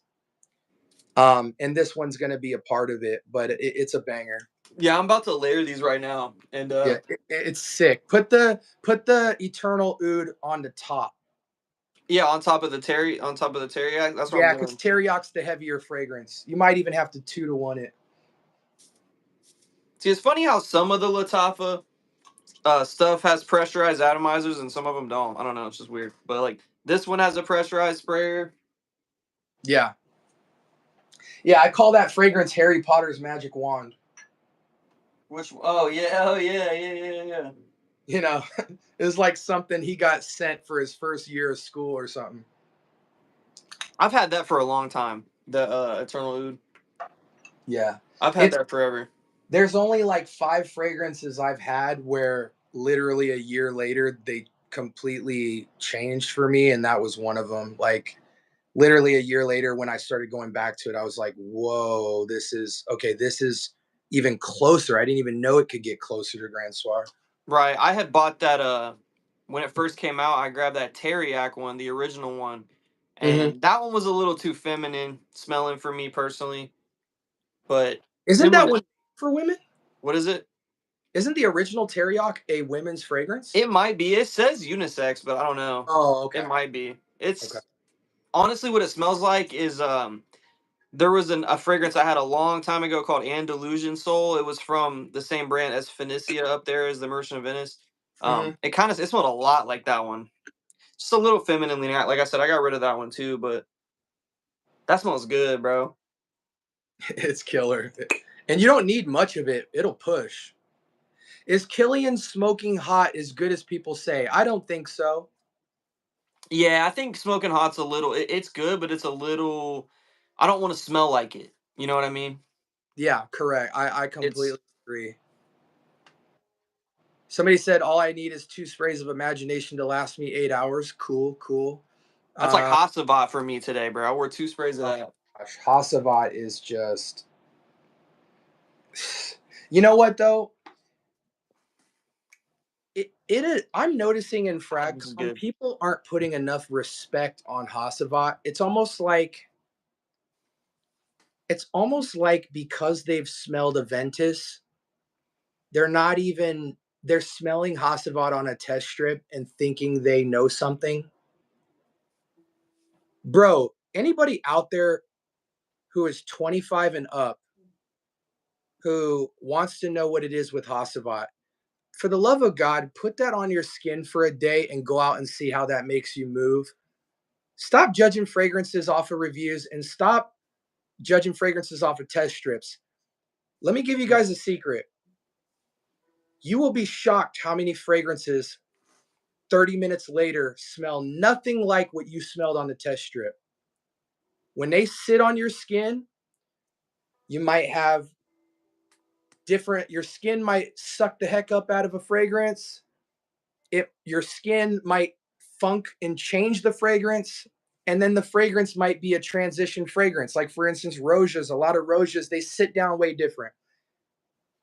I'm realizing you cannot, if you even kind of like a fragrance on a test strip, it must be mandatory that you put it on skin no matter what and let it sit for the day, because I've overlooked tons of great fragrances because I freaking put them on the test strip and thought I was like a librarian or something and figured it out.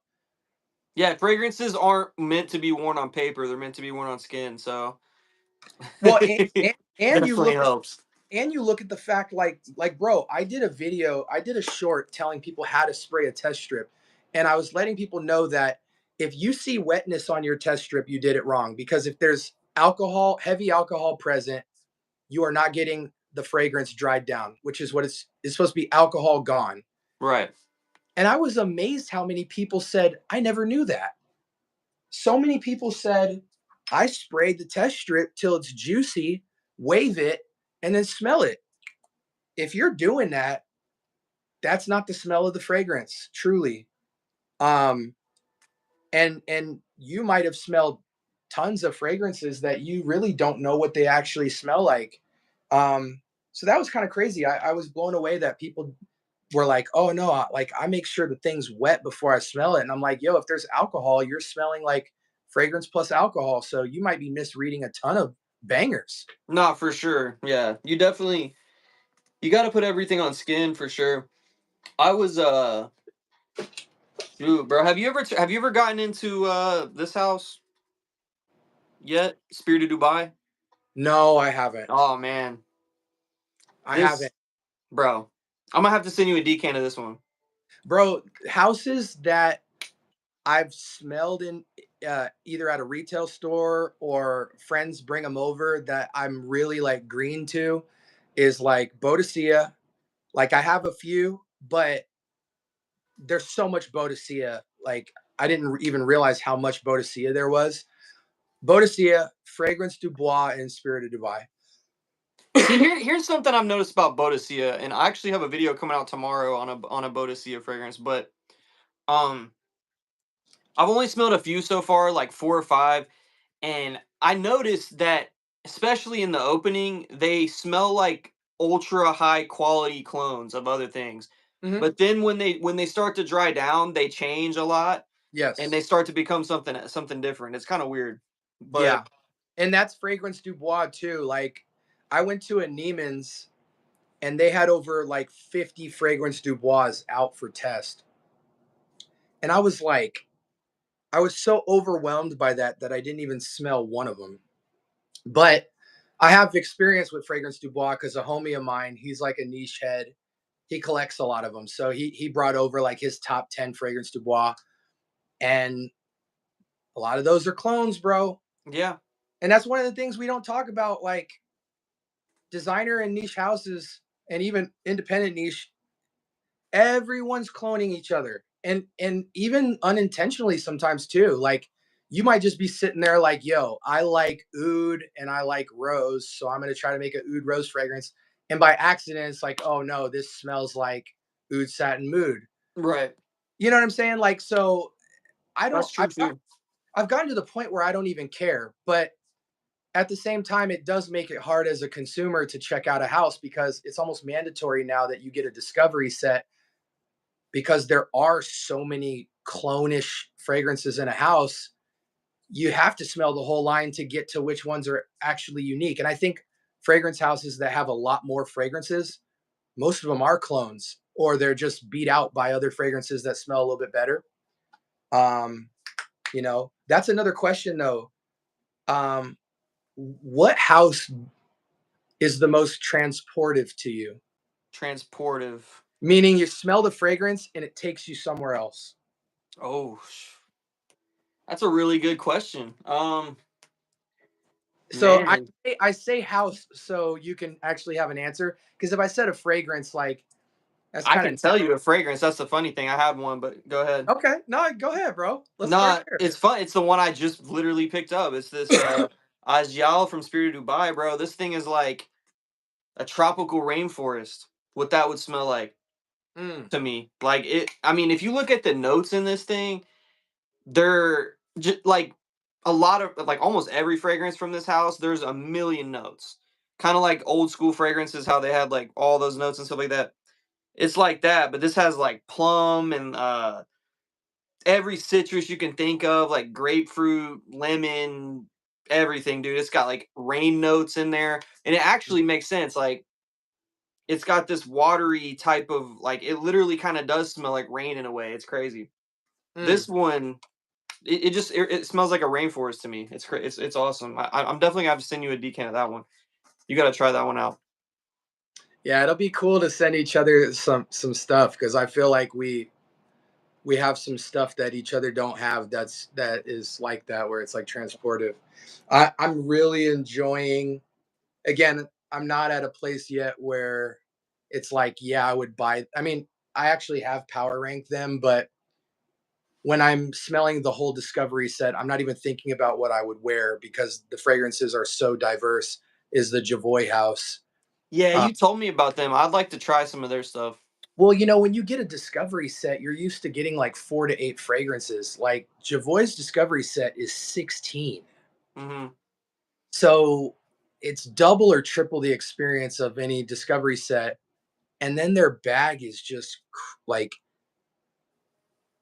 I brought the discovery set to LA and I let a couple of my homies try them in the car while we were driving to different places. And they were just like, you get a fragrance, you smell it, and you're like, oh, like you don't, it makes you like do something goofy with your face because Yeah. you don't even know where to start with it. Um, Javoy like that for me is like, it explores all the different facets of manhood, giving you scent profiles that you don't think you've ever put your nose to. Yeah, Um, I really want to try them. yeah, I I don't even know where to start. more than 2 mLs so I could like give them out and stuff. But so, anyways, I'll say it like this: I tried 16 Javoys, and I'm buying 7. So that says a lot because normally from a house, like it's a big deal if I even buy like 2. When it comes to like upper echelon niche or independent niche, normally I'll find like 1 and feel like the other ones I have some version of it. I felt like there were 6 or 7 Javoys that I have nothing like it in my collection and I have to have it. So I thought that was pretty incredible. Yeah. I'm dropping a power ranking video on best to worst, 16 best to worst. I think it's going to help a lot of people out because Javoy has some serious heat, dude. What would you say your like? Do you have a favorite?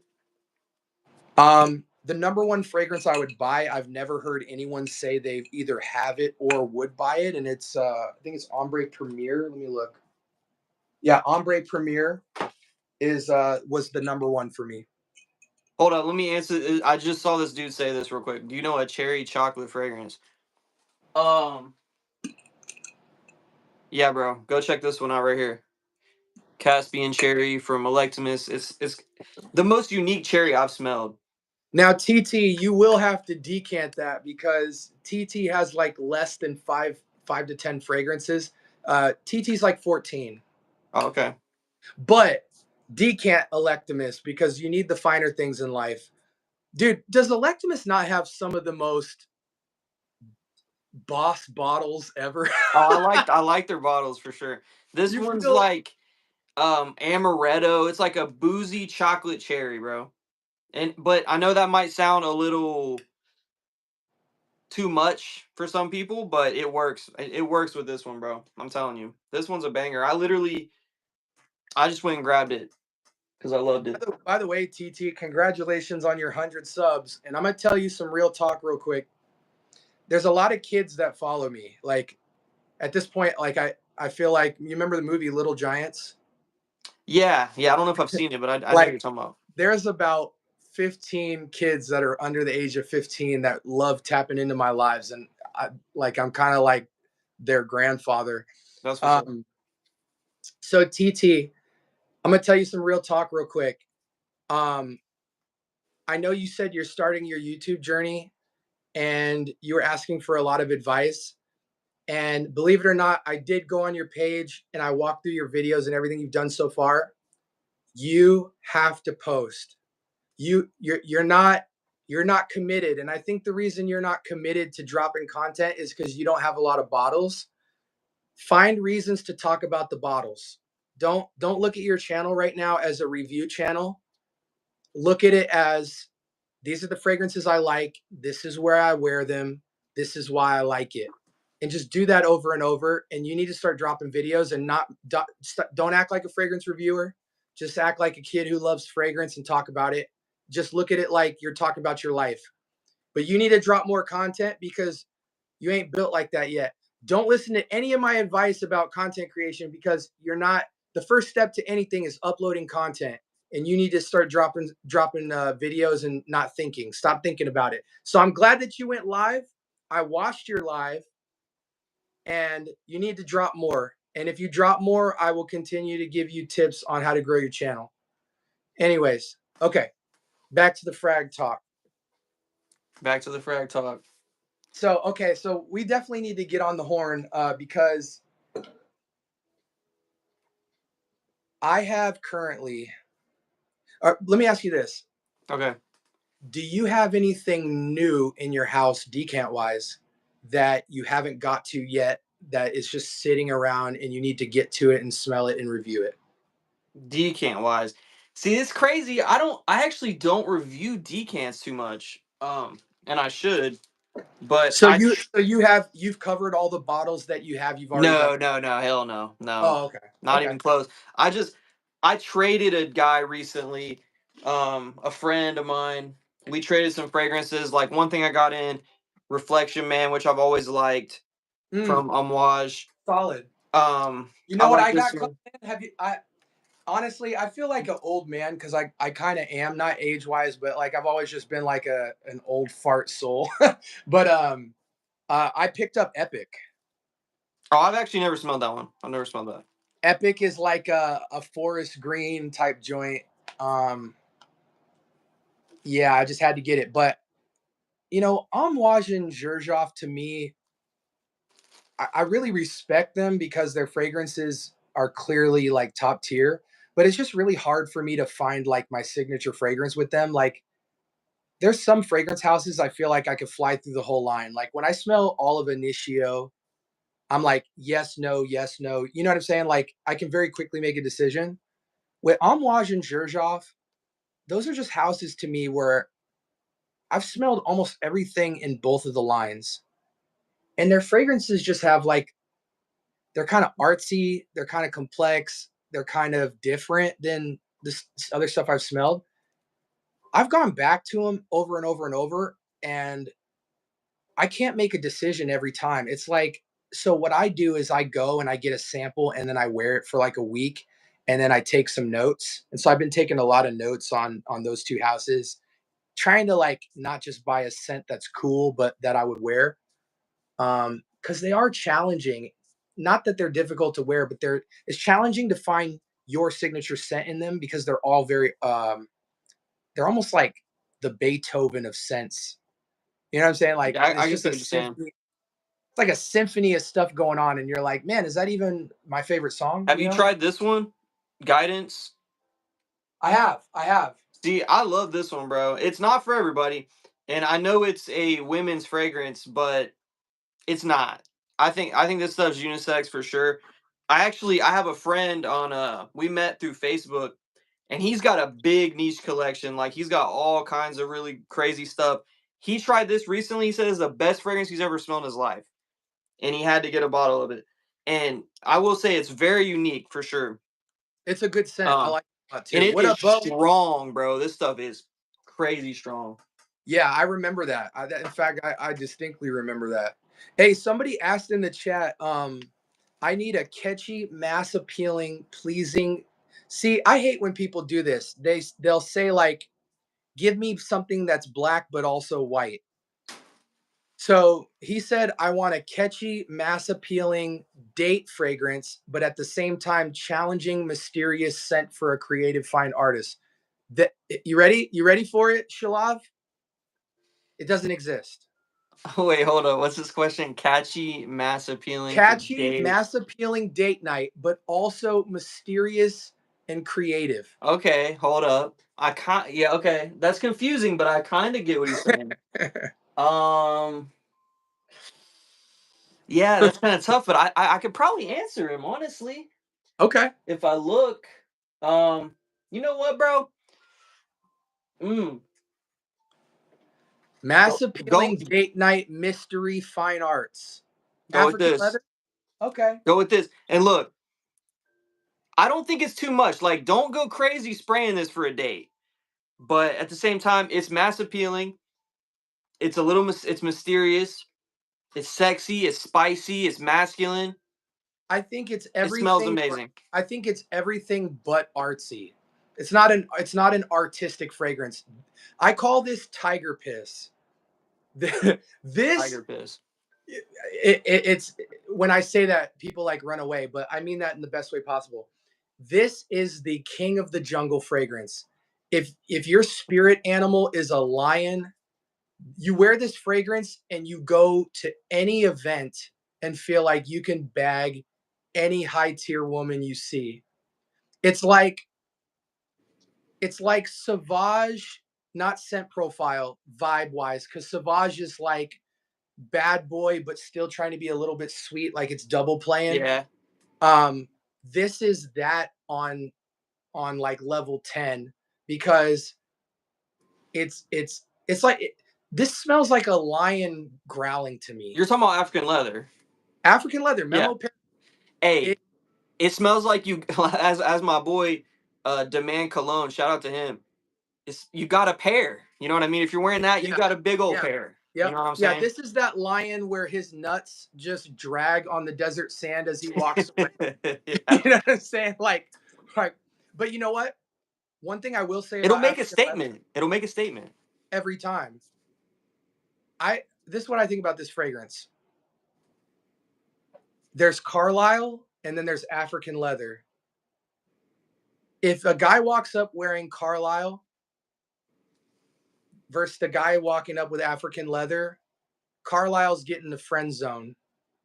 and African Leather is putting in a 6-hour session. I would say so. I would say Like, so. it's one of those sexy bachelor fragrances that's super upscale and very confident. I love it, bro. I love it. I've smelled a few things from that house, and that's easily my favorite so far. I haven't smelled a ton from Memo, but Dude, Memo's so hit or miss, dude. Like, I want to try that. Was it Winter Palace, the one with the dragon on it? I want to try that one. yeah, Um, freaking Italian leather was trash. The French leather what's was the one trash. with the tomato leaf? Is that Italian? Is that Italian Yeah, leather? yeah, yep. Italian leather. Yeah, I mean, I went. I didn't actually. I smelled a dupe of that, so I can't really speak on that one. I smelled a, Yeah, a yeah, Rosasi bro. dupe. Put the real thing on your skin, and the tomato, like on the test strip, the tomato leaf is like, oh, it's not really messing with the fragrance, but like you put it on your skin, and it's like it's such a vegetal savory type of Hmm. smell that it like leaves the cologne world. You know when a fragrance doesn't smell like a cologne, like I'm not it. trying to smell like produce. You know what Yeah, I mean? yeah. Like I'm not So, trying to smell like zucchini or like, uh-uh. you know what I'm saying? Like that when you do that, now I think you're making something that like somebody in Europe, like it's like a Europe, like some scents are like true to their native, like cumin, for instance. In America, that cumin better be dialed in and super quiet. In the Middle East, when you're dealing with like tamarind and spices and incense, it's like all in, heavy. You know, Oh yeah, a fragrance like Mahir Legacy Black is like a staple in India. yeah. Whereas Americans smell that fragrance and you feel like you're in a cave surrounded by cone incense with like the silhouette of a reaper staring into your soul while you smoke hookah. Like it is just on some, you know what I'm saying? Like, so I think Yeah. tomato leaf and stuff like that is like culture dependent. Like some people would smell that and won't be off put by it, but I wasn't a huge fan of that Latafa, the black one, the Mahir black. It's too much for me. It smelled like an ashtray. surprisingly, spray dark cherry and amber with that. Ooh, that's what I was gonna say. That's the only way I could see it working was is like as like a base for Hmm. like a layer. I couldn't. I don't know I for me have a it just wasn't. combo that's 3-to-1, either dark cherry and amber or any cherry fragrance you have at a 3-to-1 on top of it completely changes the fragrance. But I agree with you. I can't wear it alone. It's nothing that I feel like I want to smell like. No, it has like look like okay yeah everybody you should wear fragrances for what for yourself, you know what I mean? But I feel like I want a little bit of like an appeal to my fragrance, you Yeah, know? yeah, yeah. Like it. Like it's Hey, you're gonna have to entertain the questions real quick because I'm on 7%. I gotta go grab a charger. yeah, I was gonna say I was gonna have you do that because I gotta take a piss really bad. Oh, But okay. Hey guys, guess what? You're gonna have to sit around for half a second. We gotta recharge. no, I'll talk to them for a second. Oh, Um, Here we go. A fragrance. I was actually gonna ask you about um Starry Night from Montal. Very underrated Montal fragrance. Very underrated fragrance in general. I love this I one. haven't smelled. The only It, Montal I've smelled is the Arabian. Is it Arabian Tonka? Arabian's Tonka, yeah. And then there was another one I've smelled. Intense Cafe, Honey Oud. Um, man, I can't think right now. What color was the bottle? All the Montals look the same to me for some reason. There are a lot of a lot of them do. A lot of them do. Um, I forget, but it was at the scent room in LA. They had like 5 of them. I smelled like 3 of them. Infinity, maybe. Yeah, I think I just need to give them time. I mean, here's the thing. When you go into a place and you have the entire line of Roja, the entire line of Argos, all of Thameen, all of Imaginary Authors, all of Zoo, like I'm not looking at Montal. Yeah. And so I think that's why I just wrote it off in the moment. I was smelling them, but I wasn't really engaged. I think I didn't do them justice. So I need I to will go back. say Montal. I've owned probably 8 Montal fragrances. Now I own 2. Oh, And they have about 500 more. So there's a lot that I'd like to try. Some of the other ones, they weren't bad. I just didn't really reach for them. This is an amazing fragrance right here. It's one of my favorite fragrances, man. This has like green apple, musk, rose. It's got like an underlying oud in there, like most Montals do. But I'm telling you, this stuff is fantastic. I had a friend actually purchase a sample off my site of that, and he said it's like one of his favorite fragrances now. you willing to decant it? Yeah, I'll decant it for you, bro. Can you talk to them for a second? Because I gotta piss extremely bad. Yeah, go So, ahead. all right, I'll be right back. We'll rotate in shifts. Okay, so real quick, guys. Opinions on Blue Noir by Narciso Rodriguez. Blue Noir is amazing. It's basically Dior Homme Intense with Blue de Chanel. What up, Johnny? What up, Object? What up, Heroin? Sugar, what up? We got to put some kids to bed. Good night. Good night. Good night. Montal Infinity has a fantastic candy cherry note. Thanks, John. I'll look into it. A terpene twist scent. I don't know what that means. Marley, that's not a question. Have you guys tried Marwa by Arabia Prestige? Infuse their dupes of LV Imagination. No, Genji, to me, I'm done looking for LV Imagination clones because this to me right here, Sahib Intense, at this point in my journey, I've smelled about 7 clones of LV Imagination, and this one to me is 10 out of 10. So I don't feel like I need to continue exploring. We've done the Aqua Dubais, we've done the Game of Spades, we've done the Intimations, a lot of different. Everyone has an imagination clone. We've done Yam and Lail. I have my fragrance, so I'm good to go on that. What other questions y'all have? Getting ready for work right now. Probably gonna rock 11 sprays of Bentley Momentum Unbreakable. Unbreakable is really sick. I carry Unlimited, but Unbreakable is really nice too. You really can't go wrong. Bentley has some incredible work style fragrances. My go-to is Dolce & Gabbana Pour Homme, the original and Boss number 6. Nice, Noel. Good taste. Wanted to ask your opinion on the House of Montaigne. I kind of feel like I'm not a good person to speak on Montaigne. Maybe Kells can. I cannot. You cannot. Yeah, Montaigne, I'm very underexperienced with at this point. No, I am too for sure. Sorry, I'm 1 second.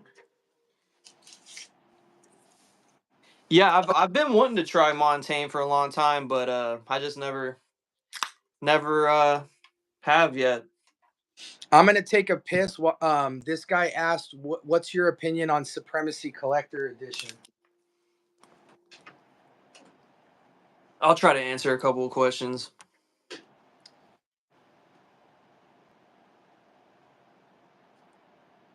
Opinion on Supremacy Collector Edition. Honestly, bro, I've never smelled it. I've heard that it's a Aventus Absolute, right? Haven't smelled it.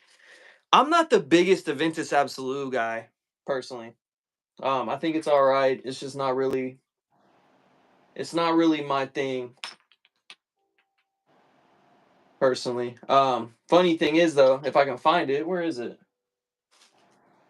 Oh, there it is. I don't know if you guys go to like Burlington's and rack stores. I love going to rack stores and stuff like that. I found this. I've been seeing it at Ross, Burlington, everywhere like that. It's a Paris Hilton fragrance. It's called Gold Rush Nightfall, and it has a really good atomizer.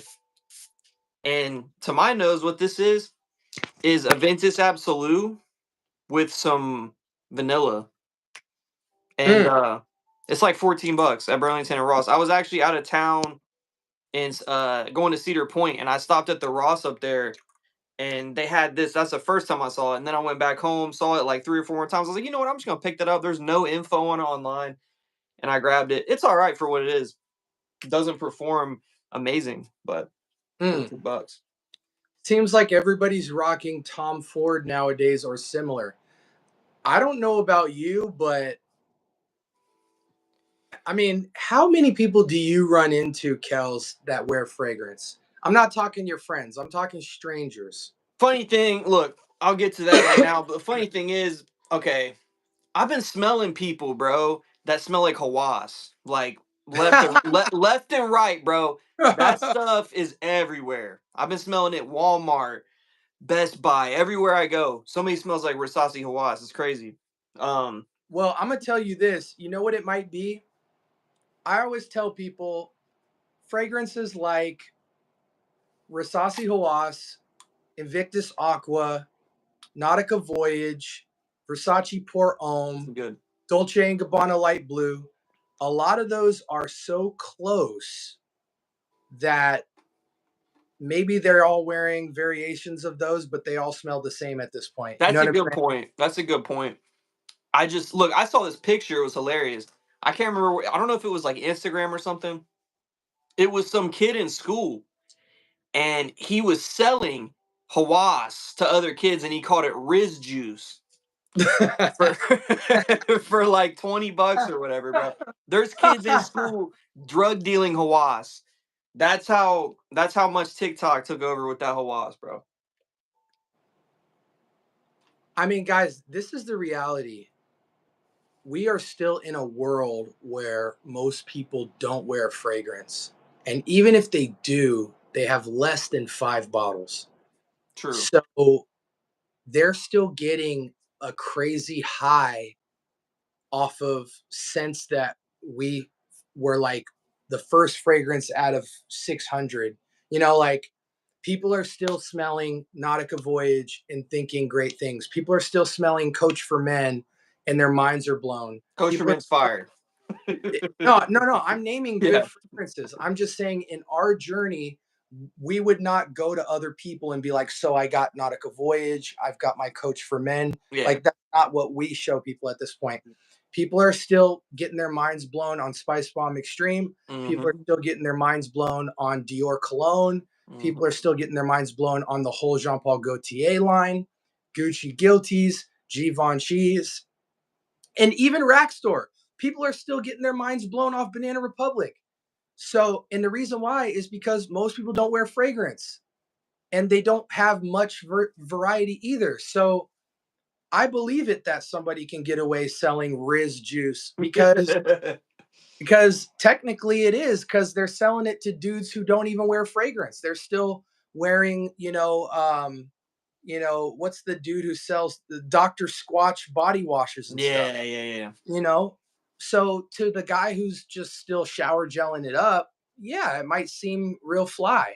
Shower gel.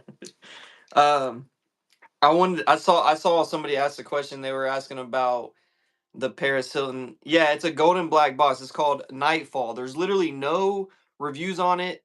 Um, Before I grabbed it yesterday, me and my girlfriend went to see a movie. That movie was crazy, by the way. It's called Bring Her Back. Mm, Wild. But anyway, I was like, you know what? I'm gonna grab because there was a Burlington right across the street from the movie theater. I was like, I'm gonna grab that. And I saw a dude say it was gourmand or whatever. It just smells like a vintage absolute with some vanilla, kind of to me. mm, But mm. anyway, back to the conversation. Someone said I try to keep mine to 5 cents, two must have in stock based on the season. Hey, listen, I envy you because picking out fragrances is probably way easier. I wear a new fragrance every day, and I used to collect, I used to orient my shelf based off of houses all stay together. But now I'm realizing how impractical that is because what I should be doing for practicality is doing like fresh scents, romantic scents, so that I can look at them all together and make a decision. That way I don't have to look at every shelf every day when I choose a fragrance. But you know, it is what it is. It's funny because like I said, I used to have probably around like 300 fragrances at one point. Now I have closer to like 100. I got rid of a bunch. Smart And man. and even now, dude, it's like it's funny because I look at my collection of 100 fragrances and I'm like, damn, I have nothing to wear. It's like I got 100 fragrances. Like That's that's some crazy. sickness right there, bro. That's Yeah, that's what I'm yeah, saying. We're we have a problem. us frag heads, man. We got issues, bro. We For definitely sure. do. By the way, I'm excited for you to do Wheel of Fragrance. Yeah, dude. Yeah, that's gonna be fun. I've been What thinking about that too. what would you so I have date edition, I have job edition, I have advanced, which is where I name like vibes that you have to pick. It might say like dark smoky, or it might say like purple fragrance, like random abstract stuff. Which one of those themes do you think you would want to do? Um, man, I mean, is there any way you could do like a little bit of like a few of them, or Uh, I don't know. I I I like to tailor them to like a subject just because it makes it easier for you to grab in the time slot. Sometimes when I'm jumping all over the place, you got to look all over your collection. It can kind of get weird. But what we can do is we can design a different subject and make a whole wheel based off of it. Okay. Yeah. We could figure something out. I don't know. I'd have to look at the options and stuff. But I think it's a cool idea. Like me and my some of my friends I work with, they're a couple of them are like frag heads too. And I was like, let's play a game just to like pass time at work. I was like, I'm gonna give you 10 seconds. You gotta name me the best fragrance of your collection. I'm gonna give you 10 seconds. You gotta name this or that. And then Mhm. it was reminding me. I'm like, wait, I think you play a game kind of like that. Yeah, And yeah, I do. I it do. reminded me of that. Yeah, let me. I'll tell you. I'll share with you a cool like side story. So my homie Gator, I told you I try to wear a new fragrance every day. Hmm. So my friend Gator, he has 4 season wheels, like actual spinning wheels, not digital. In his office, he has four like Wheel of Fortune wheels, Okay. spring, summer, fall, winter, Hmm. with his fragrances mixed by season on each wheel. Okay. And he literally just spins a wheel every day and has to wear the fragrance it lands on. Oh, yeah, that's pretty cool. I'm like, bro, I could never do that. Whatever it lands on in spring, every day he has to wear it. But it's cool, like, because I don't know anyone who even kind of does that. No, Um, yeah, that is unique for sure. so it's cool to see. I like hearing everybody's story of how they rock fragrance. Cause like for me, I don't wear a new fragrance every day for any reason other than I I talk about fragrances and I do Q&A a lot. So I don't like to have a fragrance on my shelf that's like a year old that I haven't smelled because I'm rocking all the stuff I like. So I wear a new fragrance every day so that when I'm talking about fragrances, I know what I'm talking about and I can feel confident like giving feedback. Um but it's not it's not a routine that like helps me because what it means is it's hard for me to tell you my favorite fragrances because I'm not even thinking about my favorites. I'm just thinking about learning fragrances. So it's almost like I'm almost like a student at college studying fragrance. Right.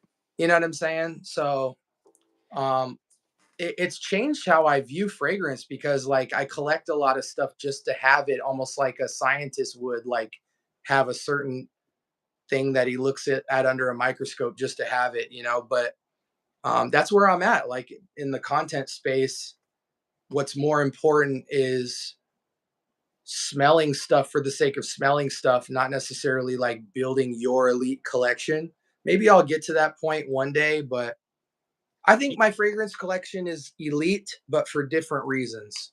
Yeah, I've kind of that's something I've been struggling with, like going back and forth. Like I'm trying to build an elite collection, but at the same time, like I don't know, I still like to grab cheapies when I'm out. I still order Latafas on Amazon sometimes. Like I still do all that, bro. I'm a fragrance addict at the end Yeah. of the day. So Yeah. And um bro, I have clones that I think like, I always tell people this weird quote, like, I don't see brands, I only smell juice. in my elite list, when I start putting those together at the end of the year, it will have clones in it. It will have designers in it. I genuinely think there are some designers and clones out there that I not only prefer over OGs, but that I think are elite. That's true. Yeah, 100%. You know, like and so I will like my elite S tier list will not be all independent niche and niche. Yeah, 100. no, for sure, man. There's a little bit of everything. Um, I saw someone said any good Oud Satin Mood clones. Yes. Let's see if we both pull it out at the same time. It's not gonna be the same one that I Okay. have.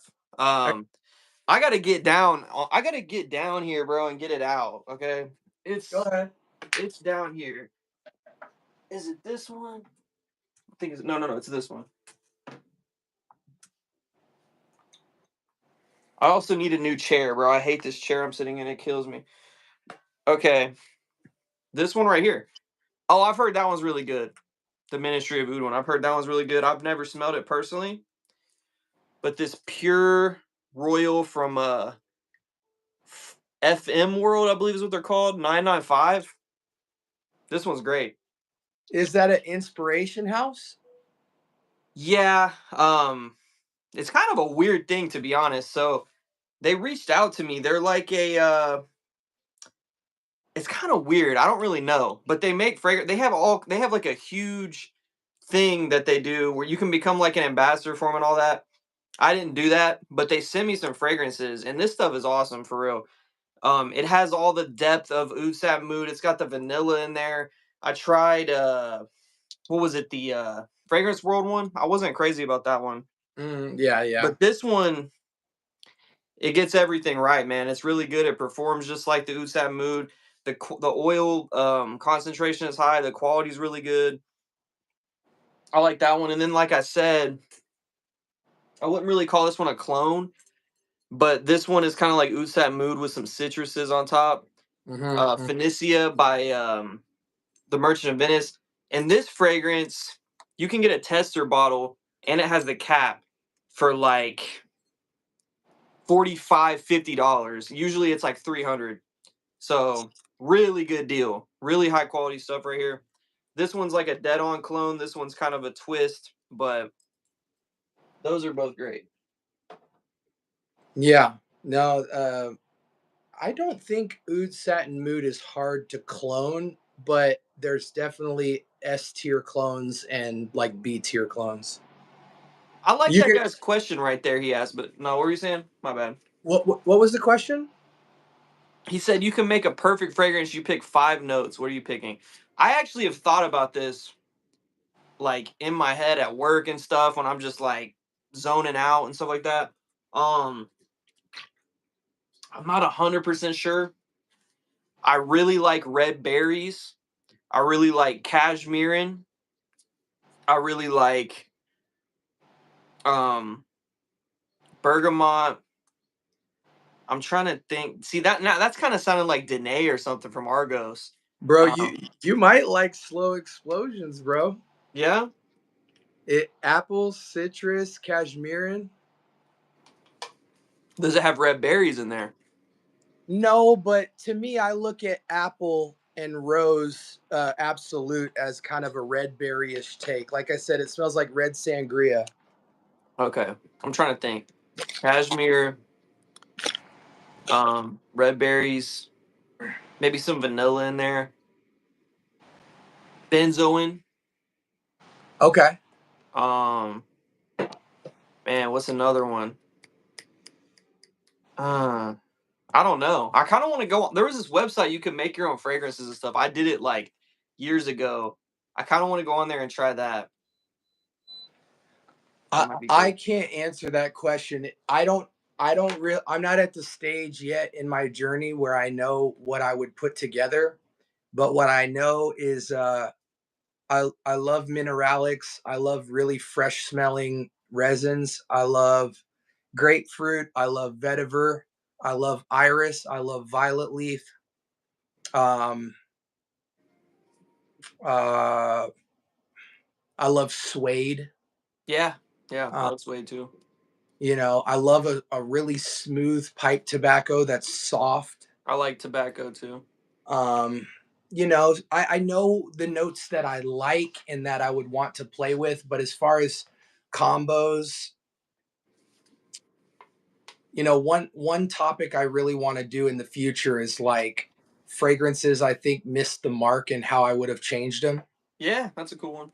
Um, and then I would try to make them like I would try to mix. I have this essentials oils thing right here. It's like $15 on Amazon, Okay. and this was when I was starting off in my journey, and I was like, "Yo, I don't know what clary sage smells like. I don't know what ylang smells like." You know, I bought this, and it has like a menu to That's tell you. pretty cool. Yeah, it's fire for $15.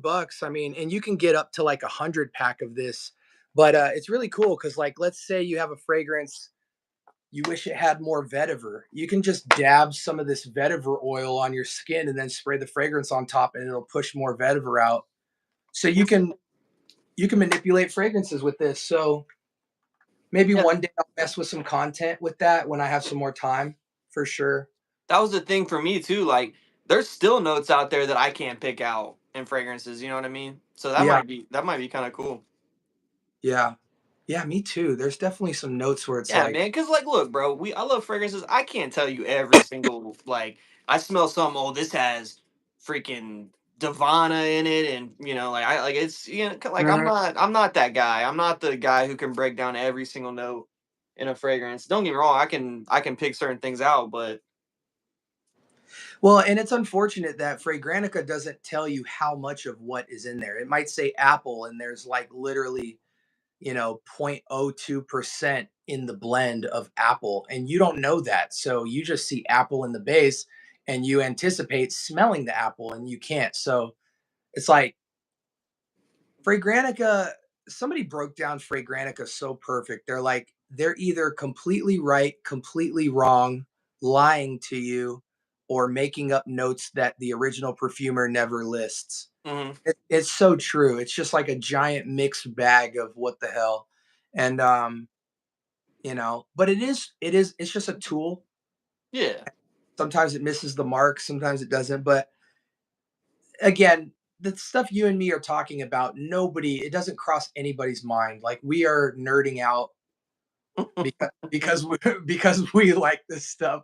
Like like somebody watching this like looks back at their collection of Profondo and Privé and Dior Homme Intense, and they're like, "What the hell are these guys talking about?" You know what I'm saying? Like, This guy said Insurrection Wild 2 has good dude, Insurrection Wild 2 is fire, bro. That stuff is fire. I That's haven't like, smelled. bro. That's like a cheapy Hall of Fame fragrance right there. That stuff Give is me, so give good. me, give me an elite tobacco under $80, and don't Ooh. say Lamal Elixir. Elite tobacco under $80, man. The elite tobaccos I'm thinking about are more than $80. But That's why I'm asking. um man, I have to look at I don't even know if I have anything like that. Let's see. Well, okay. Um Insurrection Wild, wherever that is. Oh, right here. Elite Hey, tobacco under Aiken, 30 Aiken, bucks. Aiken is nice. Joel Kicks just picked Aiken up, I believe, from This is an Kajal. elite tobacco under 30 bucks. Ooh, Yeah. what's the notes like? What's it smell like? Honey, tobacco, vanilla, um, Okay, so Lamal clove, Elixir I think. style. Huh? Lamal Elixir style. No, no, no. This is like pure Havan. Oh, okay, okay. Yeah. Um, that one. And then like when Soul Gets High, Ooh, yeah, yeah, yeah, really nice clone, bro. This one yeah. had to do some macerating for sure. But That's by Killian, isn't it? yeah, well, yeah. This is the dupe from Paris Corner, but it's got like gingerbread,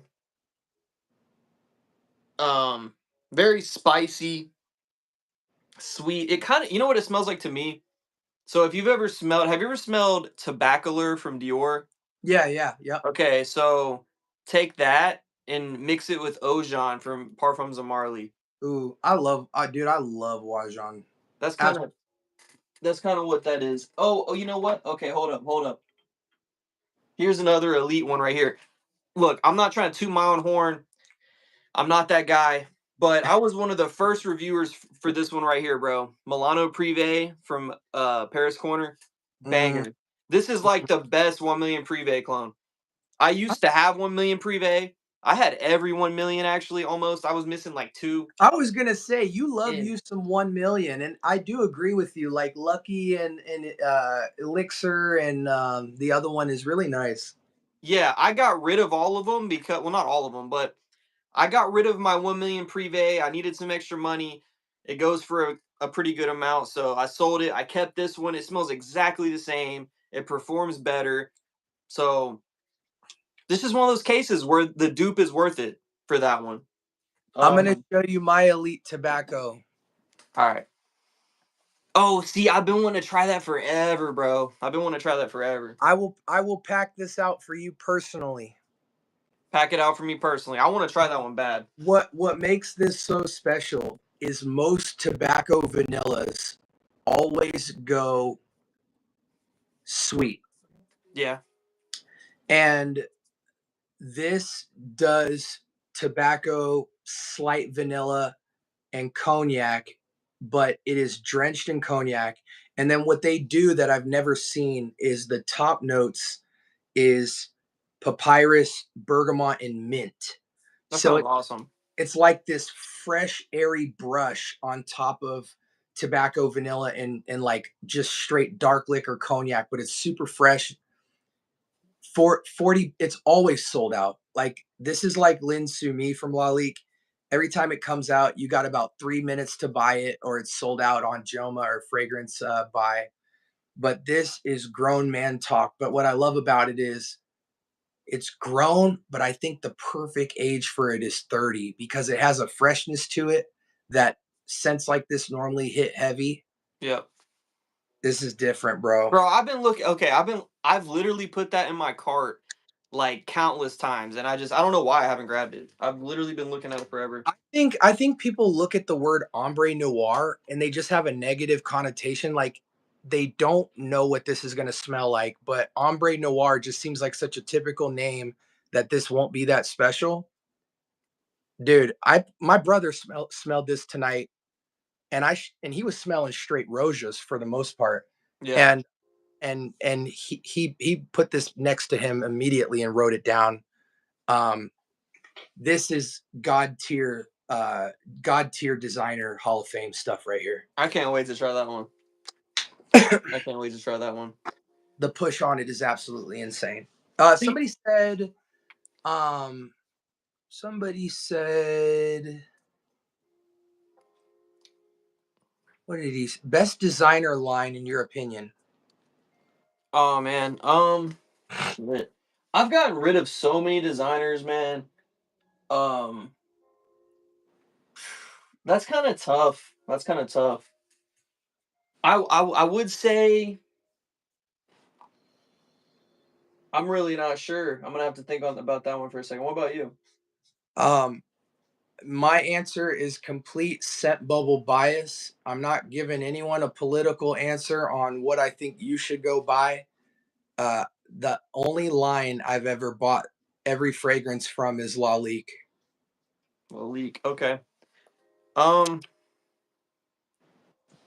damn. I would have said 1 million, but now that I'm starting to get more like kind of a developed nose, I narrowed my 1 millions down and only kept like 4 of them. That's a great line though. Still, I think the Bad Boy line's pretty good, but it's another really sweet, like bubblegummy, mass appealing type thing. I really like Bad Boy Extreme though. If you haven't tried that one, it's I awesome. I have. The wanted line's good. The Zara wanted line's good. Um, some of the Invictus fragrances are good. It's hard because so many designers kind of go down one category.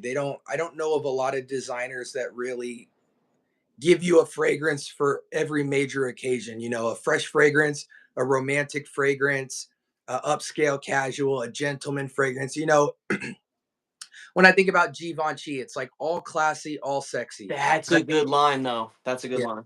Givvanchi. But you know, in truthfulness, and I think the Givenchy's that I are my favorite. I consider them god tier designer. But Givenchy is another line where you don't need to own all of them because you just need their best classy and you need their best sexy, which is, you know, like Privé and Boisé, maybe Society. But, Boise's fire. I love that one. you know, once you have like Boisé and Privé, everything else is kind of like a cousin of it, but it's all elite. So, um, but yeah, I just with Laik, it's like they have casual, upscale casual, blue, fougere, tobacco cognac, green outdoor. Like it's literally like you know the Roy G. Biv rainbow or whatever. Yeah, Like yeah, yeah. it's just they have something for But the is that a line or is it just the house in general? Is what I'm asking. okay. So it is.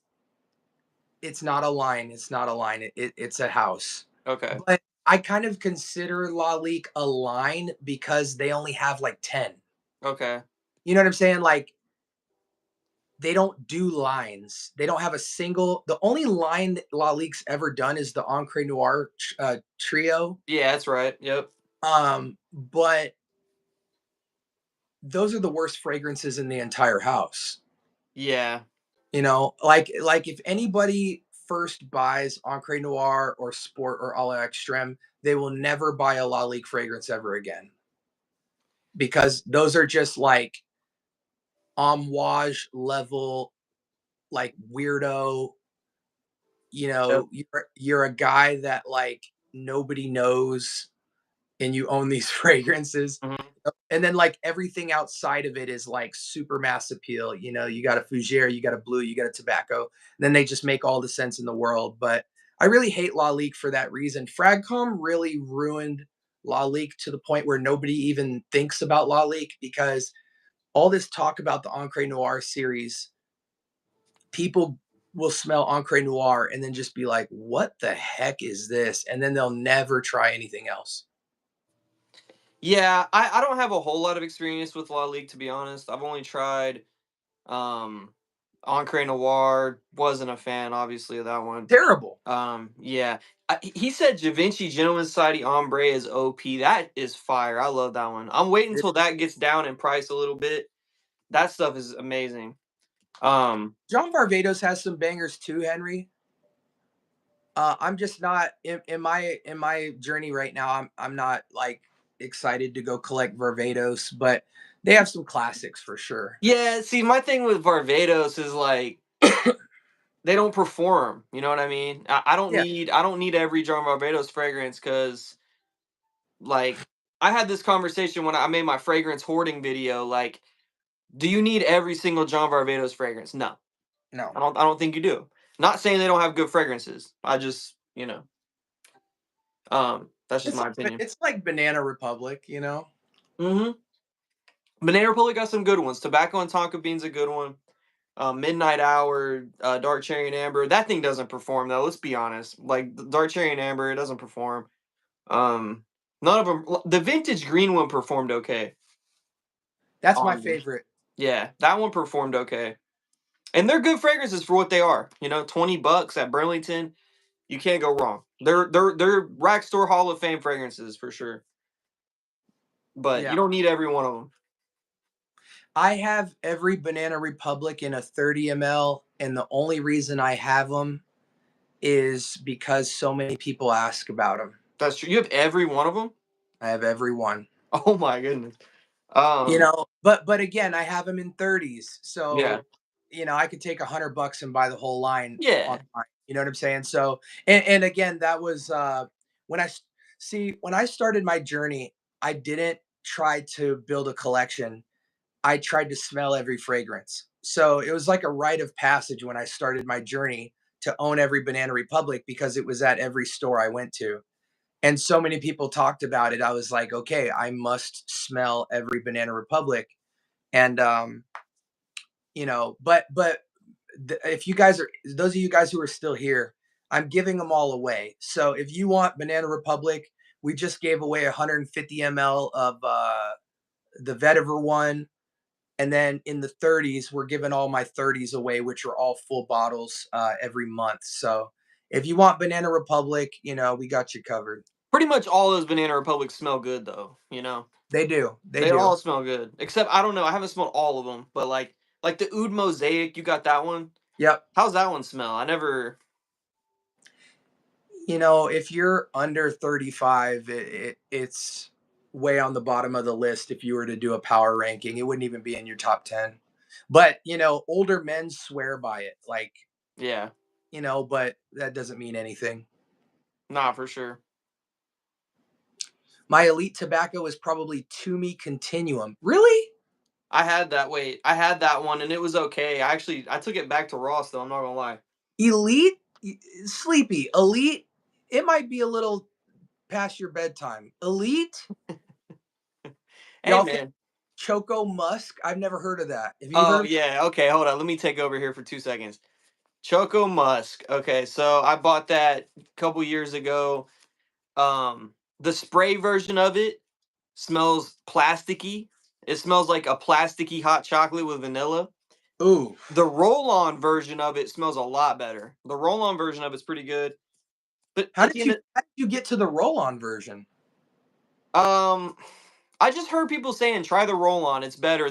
Oh, The spray one's a little funky, and I was like, yeah, it is kind of funky. So I was like, let me try the roll-on. It's like $8 on Amazon.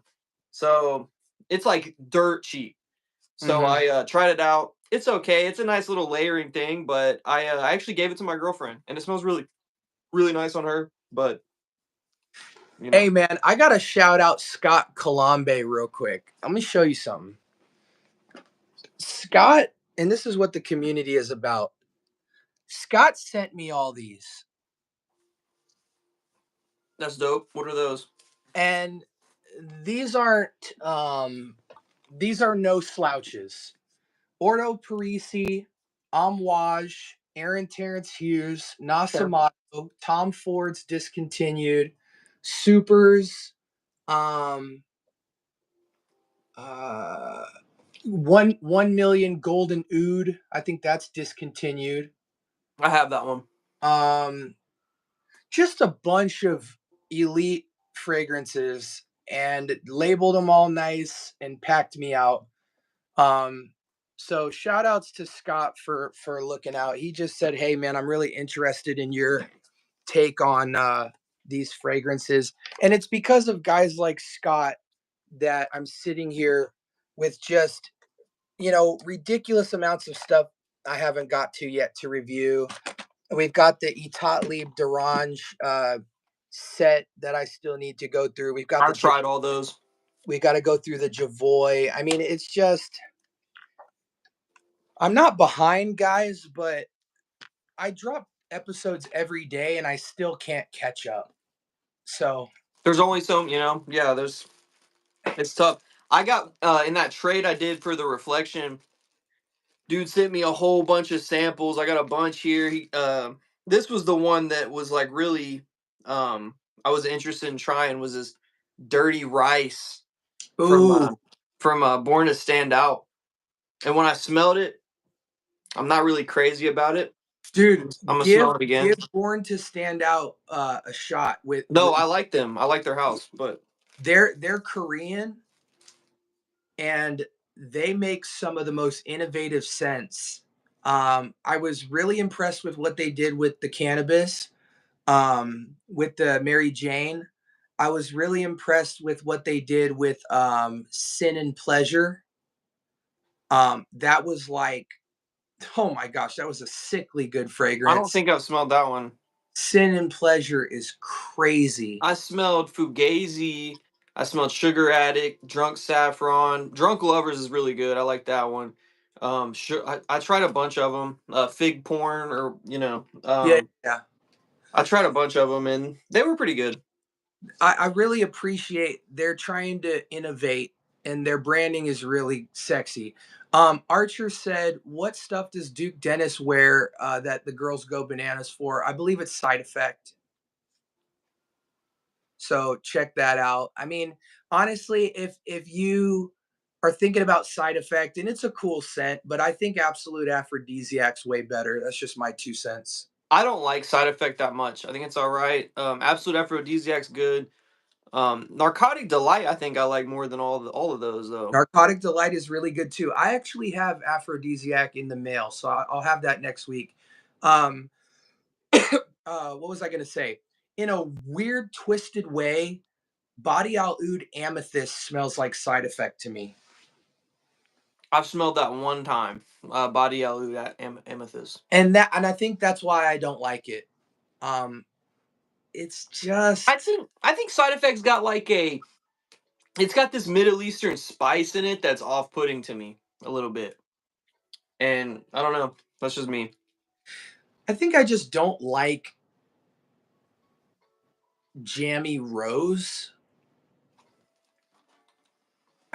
I don't I don't know. There's something very like preservative jamminess to it. Like it's got the booze in it. It's an intoxicating. I think they kind of describe their scents as like pheromone scents or whatever for whatever the heck that means. But it's just I don't know. I think it's one of those things where it's like because it smells expensive that you get all the benefits of that, I guess. But as a scent, I'm just not really intrigued by it. Bro, the best Initio, I've smelled a lot of them. I'm gonna go Paragon, bro. Parrot, That's my but favorite. what'd you think about Vintage Radio though? Fire. I have Okay, that one. see, because I feel like if you have Vintage Radio, it totally is very very very close. Um, do you have Plum Japonais? I don't, bro. And I'm not gonna lie to you, I've never smelled it. I've never smelled it. There's a crazy looking bottle clone of it on Triple Traders that I've never heard anyone talk about, but like one guy, and I got to get my hands on it because it's hard to find a good plum fragrance. I think you can just kill plum really fast. And I feel the same way about cherry. Like it's hard to make an amazing cherry I'm without. kind of sick of the cherry stuff, personally. I don't own a cherry fragrance, and I think the reason why is because everybody does it so similar. That's true. That's why I said try. Have you tried Caspian cherry? No, no. All right, I gotta send you. I gotta send you a decant of that. Please, It's please, different. because I want to love cherry. Like it's to the point now where I don't need fragrances. I just one good cherry that I can bust out here and there. Actually, scratch that. I do have low medial extreme, so I've never that smelled that. I've never smelled that. that is an amazing cherry, but it's nothing like any of all the other cherries go for this like pungent, rich, almost dark cherry feel. Low medial extreme is literally cherry almond white champagne. So it's a much more light, airy take on cherry, with almond and champagne that comes forward more ahead of the cherry. So it's scaled down really nice. Amazing fragrance. But the cherries we're talking about are like heavy, juicy freaking cherry fragrance. Right. So I would love to smell that from you because I would love to have a more dark cherry or even just a heavier cherry just to have. Um, Yeah. No. You for sure gotta try that one. It's different. He said Joel said Joel's Matrix. Um, a tar oh, collection called Tot Night. I used to have that one, and it is really good. I traded it. I traded it away actually for Greenlee. I traded it with Jazz Club for Greenlee, and then I sold Greenlee because, like I said, it didn't perform. But a tar collection called Tot Night is a good one for sure. mhm. It's like Ojan with a cherry note. Somebody said, "What's a good romantic, aromatic, sweet fragrance for colder months?" I was considering Born in Roma Intense. 1 million elixir from Paco Rabanne. Okay, okay. Yeah, I love that one I personally. I actually wouldn't disagree with that at all. I think the issue I have with the Roma line, it's not an issue. It's just I think when you go for sexy seductive, you can't half step it. a lot of fragrance houses are going for this kind of middle of the road where they're trying to give you fresh and sexy. And I don't think they're meant to go together. I think like fresh, slightly sweet is a profile, but being in the middle of it, going with the sweeter fragrance is always better. Like if you wore Born in Roma next to 1 million, 1 million's taking your girl because it's like you don't know, like if there's no fresh, like light, airy stop to like being intimate. It's like you're gonna get friend zoned. Now, can you bag chicks with Roma? All day long. It's like Prada Luna Rosa Ocean, another fragrance that kind of go tickles this freshness yet sweet and charming. But like if you're trying to go intimate seductive, I think you should go all in.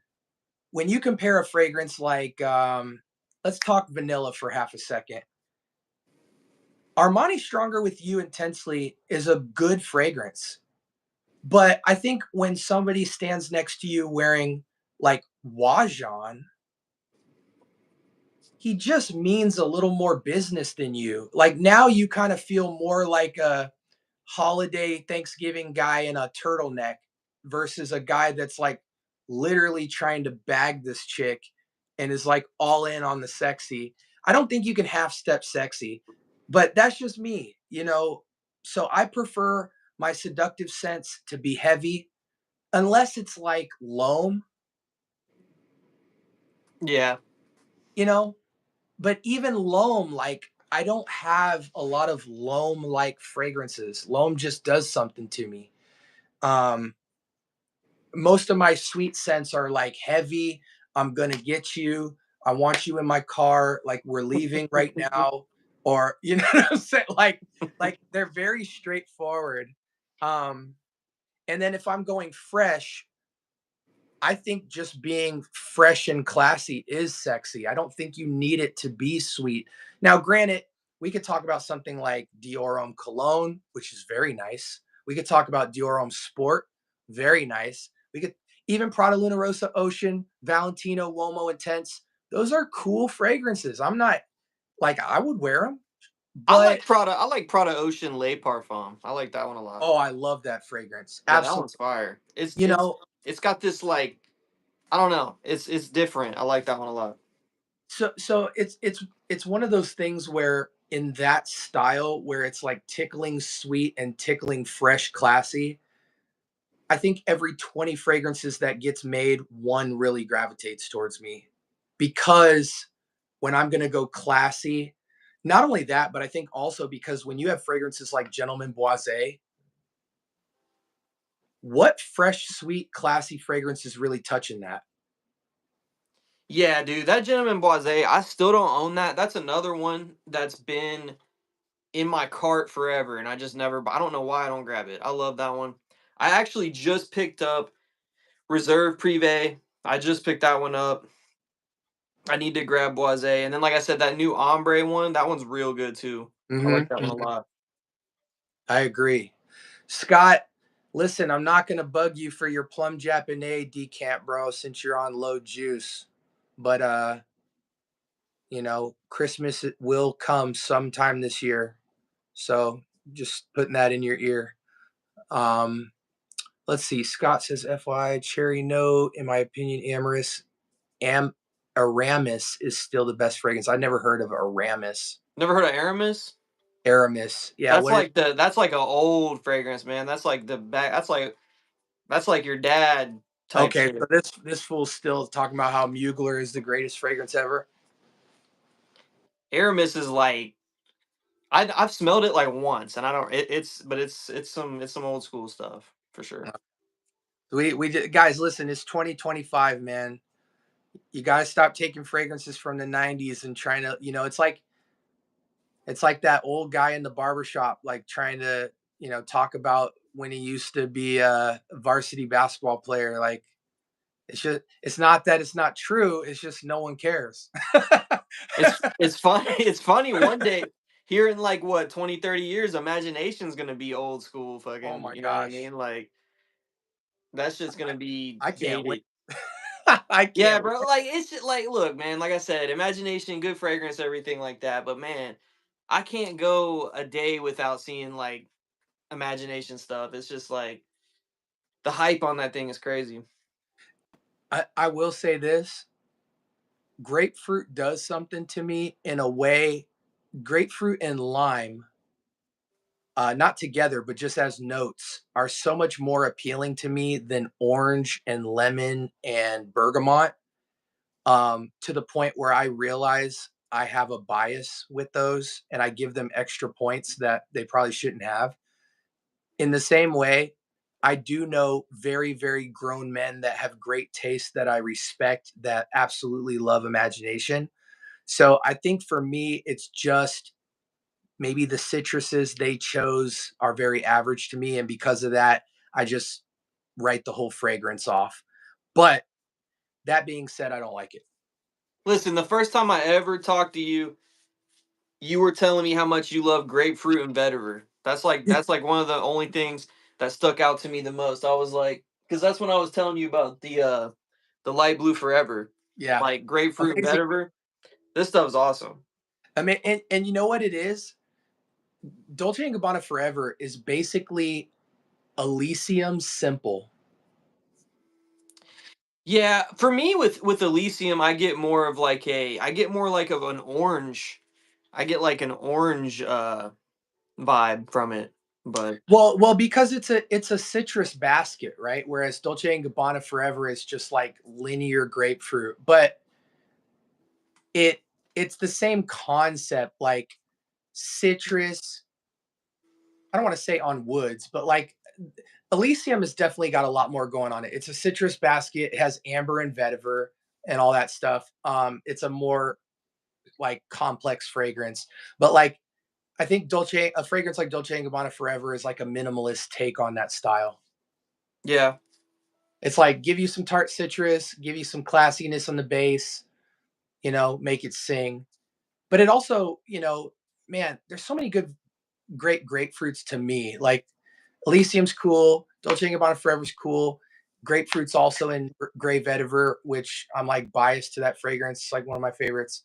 Um, Grapefruit is just a good freaking note, bro. Like it's a citrus that's like it's like a Michael Jordan citrus to me. Like it's a citrus that's has so much more character than like orange. And I have some great oranges. I have some great lemons. The citrus is just loud and proud. It's just, it's got the tart, it's got the sweet, it's got the tangy, it's fleshy. So, but I realize not everybody, some people smell a citrus and feel the same, like it's on the same level as like orange and lemon and all that. But there are some lemon fragrances that are blowing my mind recently, that I never would normally wear. Um, there's a fragrance from a house of called Kerosene. yeah. They have a fragrance that literally smells like lemon cupcakes in an ice cream shop. Don't ask me why I would ever want to smell like lemon cupcakes in an ice cream shop. But the way they blended this thing, it's so light and airy. I would buy the What's it bottle. called? It's called Unknown Pleasures. Oh, okay, yeah, yeah, yeah. The only thing I've tried from that house is Followed, and that's the strongest thing I've ever smelled. That thing is one spray, like literally one spray, and you're gonna be projecting 20 feet, like no exaggeration. That stuff is insane. Um, I'm gonna uh, see if I have Unknown Pleasures, some more juice. I think I do. I'll send that to you. It's something you should at least try in your life. It's just it's really cool. yeah, I was gonna see if you wanna, we should work that out. I don't know if you got time like tonight or what after. I would have to do it another day, but Yeah, I am free in the next couple of days. So any day tomorrow through Sunday, um, let's FaceTime and we'll just make a list. yeah, yeah, for sure. Um, what how much longer you think you're gonna be on here? I should have signed off yesterday. Okay, now that's cool. It's 1 a.m. So I know you should have been in bed because it's what, 4? Is it? It's got to be, right? Yeah, is my what happened to my camera? Am I still here? I can hear you, but hit Okay. hit the flip screen a couple times and it might reactivate your cam. Okay. Yeah, okay. Yeah, no, we'll sign off here. I got my girlfriend trying to call me and shit. Okay. But hold on, let me try it again. Yeah, it's been fun, bro. It's been fun. No doubt. And I'll text you tomorrow, and you just give me a time, and I'll meet you, and we'll try to set it up to where I get decants out to you on Monday. That way, you get them the same week. Um, guys, listen. I know we didn't answer an insane amount of questions, but put all your questions in the comment section. I'll get to them within a day's time. You guys know how I do. Really appreciate everybody for tapping in. Kels, thank you for joining us and doing the collab. We're of gonna course. get Wheel of Fragrance together as soon as humanly possible. And yeah, guys, I always appreciate my lives because my community is small, but you guys make it feel like I have like 10,000 subs. So, thanks to everybody who joined in. And we'll catch you guys next time, man. Kels, appreciate you, bro, for joining me. And for those of y'all who want to know like why I wasn't that crazy on the questions is because this is me and Kel's first time kind of hanging out. We've been talking a lot on the phone here and there, but this is the first time we actually like Yeah. collab. So that's why I was more concerned with just like chopping it up with him. But y'all know how I do, man. I'll get to those questions if you put them in the comment section. Kels, you still there? Yeah, man, I got somebody trying to call me and everything.